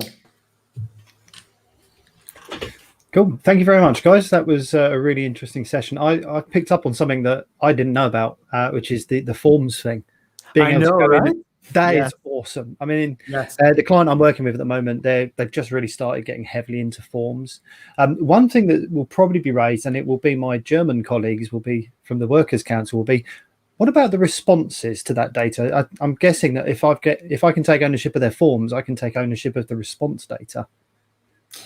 Yes, I guess you can take also. Yeah. Right, but you can only get that information when that user is deleted. Yeah, and do you have to be a particular? Can any user go? Everybody can do that. So, for example, I can just say, so I've got Ari Gold at Mandriesesvijf. Yes, any user can do that, but I think just only the administrator can use the link. Right. The URL. Okay. Yeah. We need to take a look at that as well. Yeah, so I've tested it with an administrator, and it just worked. The administrator can use the link and add the email of that person that needs to get access, and then you also get access to the responses. So I also had this request, and it was just the form was already the responses were already there, and we just needed the responses. So you get it. Yeah, I mean, I can see that obviously from the privacy teams being a bit of a concern, but then if we can make sure that obviously only admins do it, or we make sure that the workflow is such that as you take people off board, that you do things like this. And you know, that's a really key point to what you're talking about in your session is companies need to be onboarding and offboarding properly. They need to take control of these processes. So absolutely.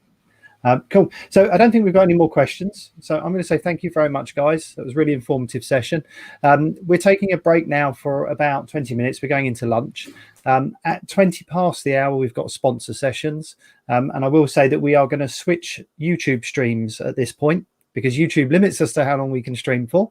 So I'm going to be putting new links in the lobby. There'll be new links on the website. We've got some issues with the website caching at the moment. Just let the page load. It takes about a minute or two, I'm afraid. There's something going wrong with our caching. So we're hitting Sessionize, who's our session provider, just a bit too hard. So we're getting throttled. It's the cloud. So I've put as much resources at it as we can, but it's the caching that's a problem. So yeah, we'll have fun. But anyway, thank you very much, guys. Really informative session, and we'll see everyone after the break. All right.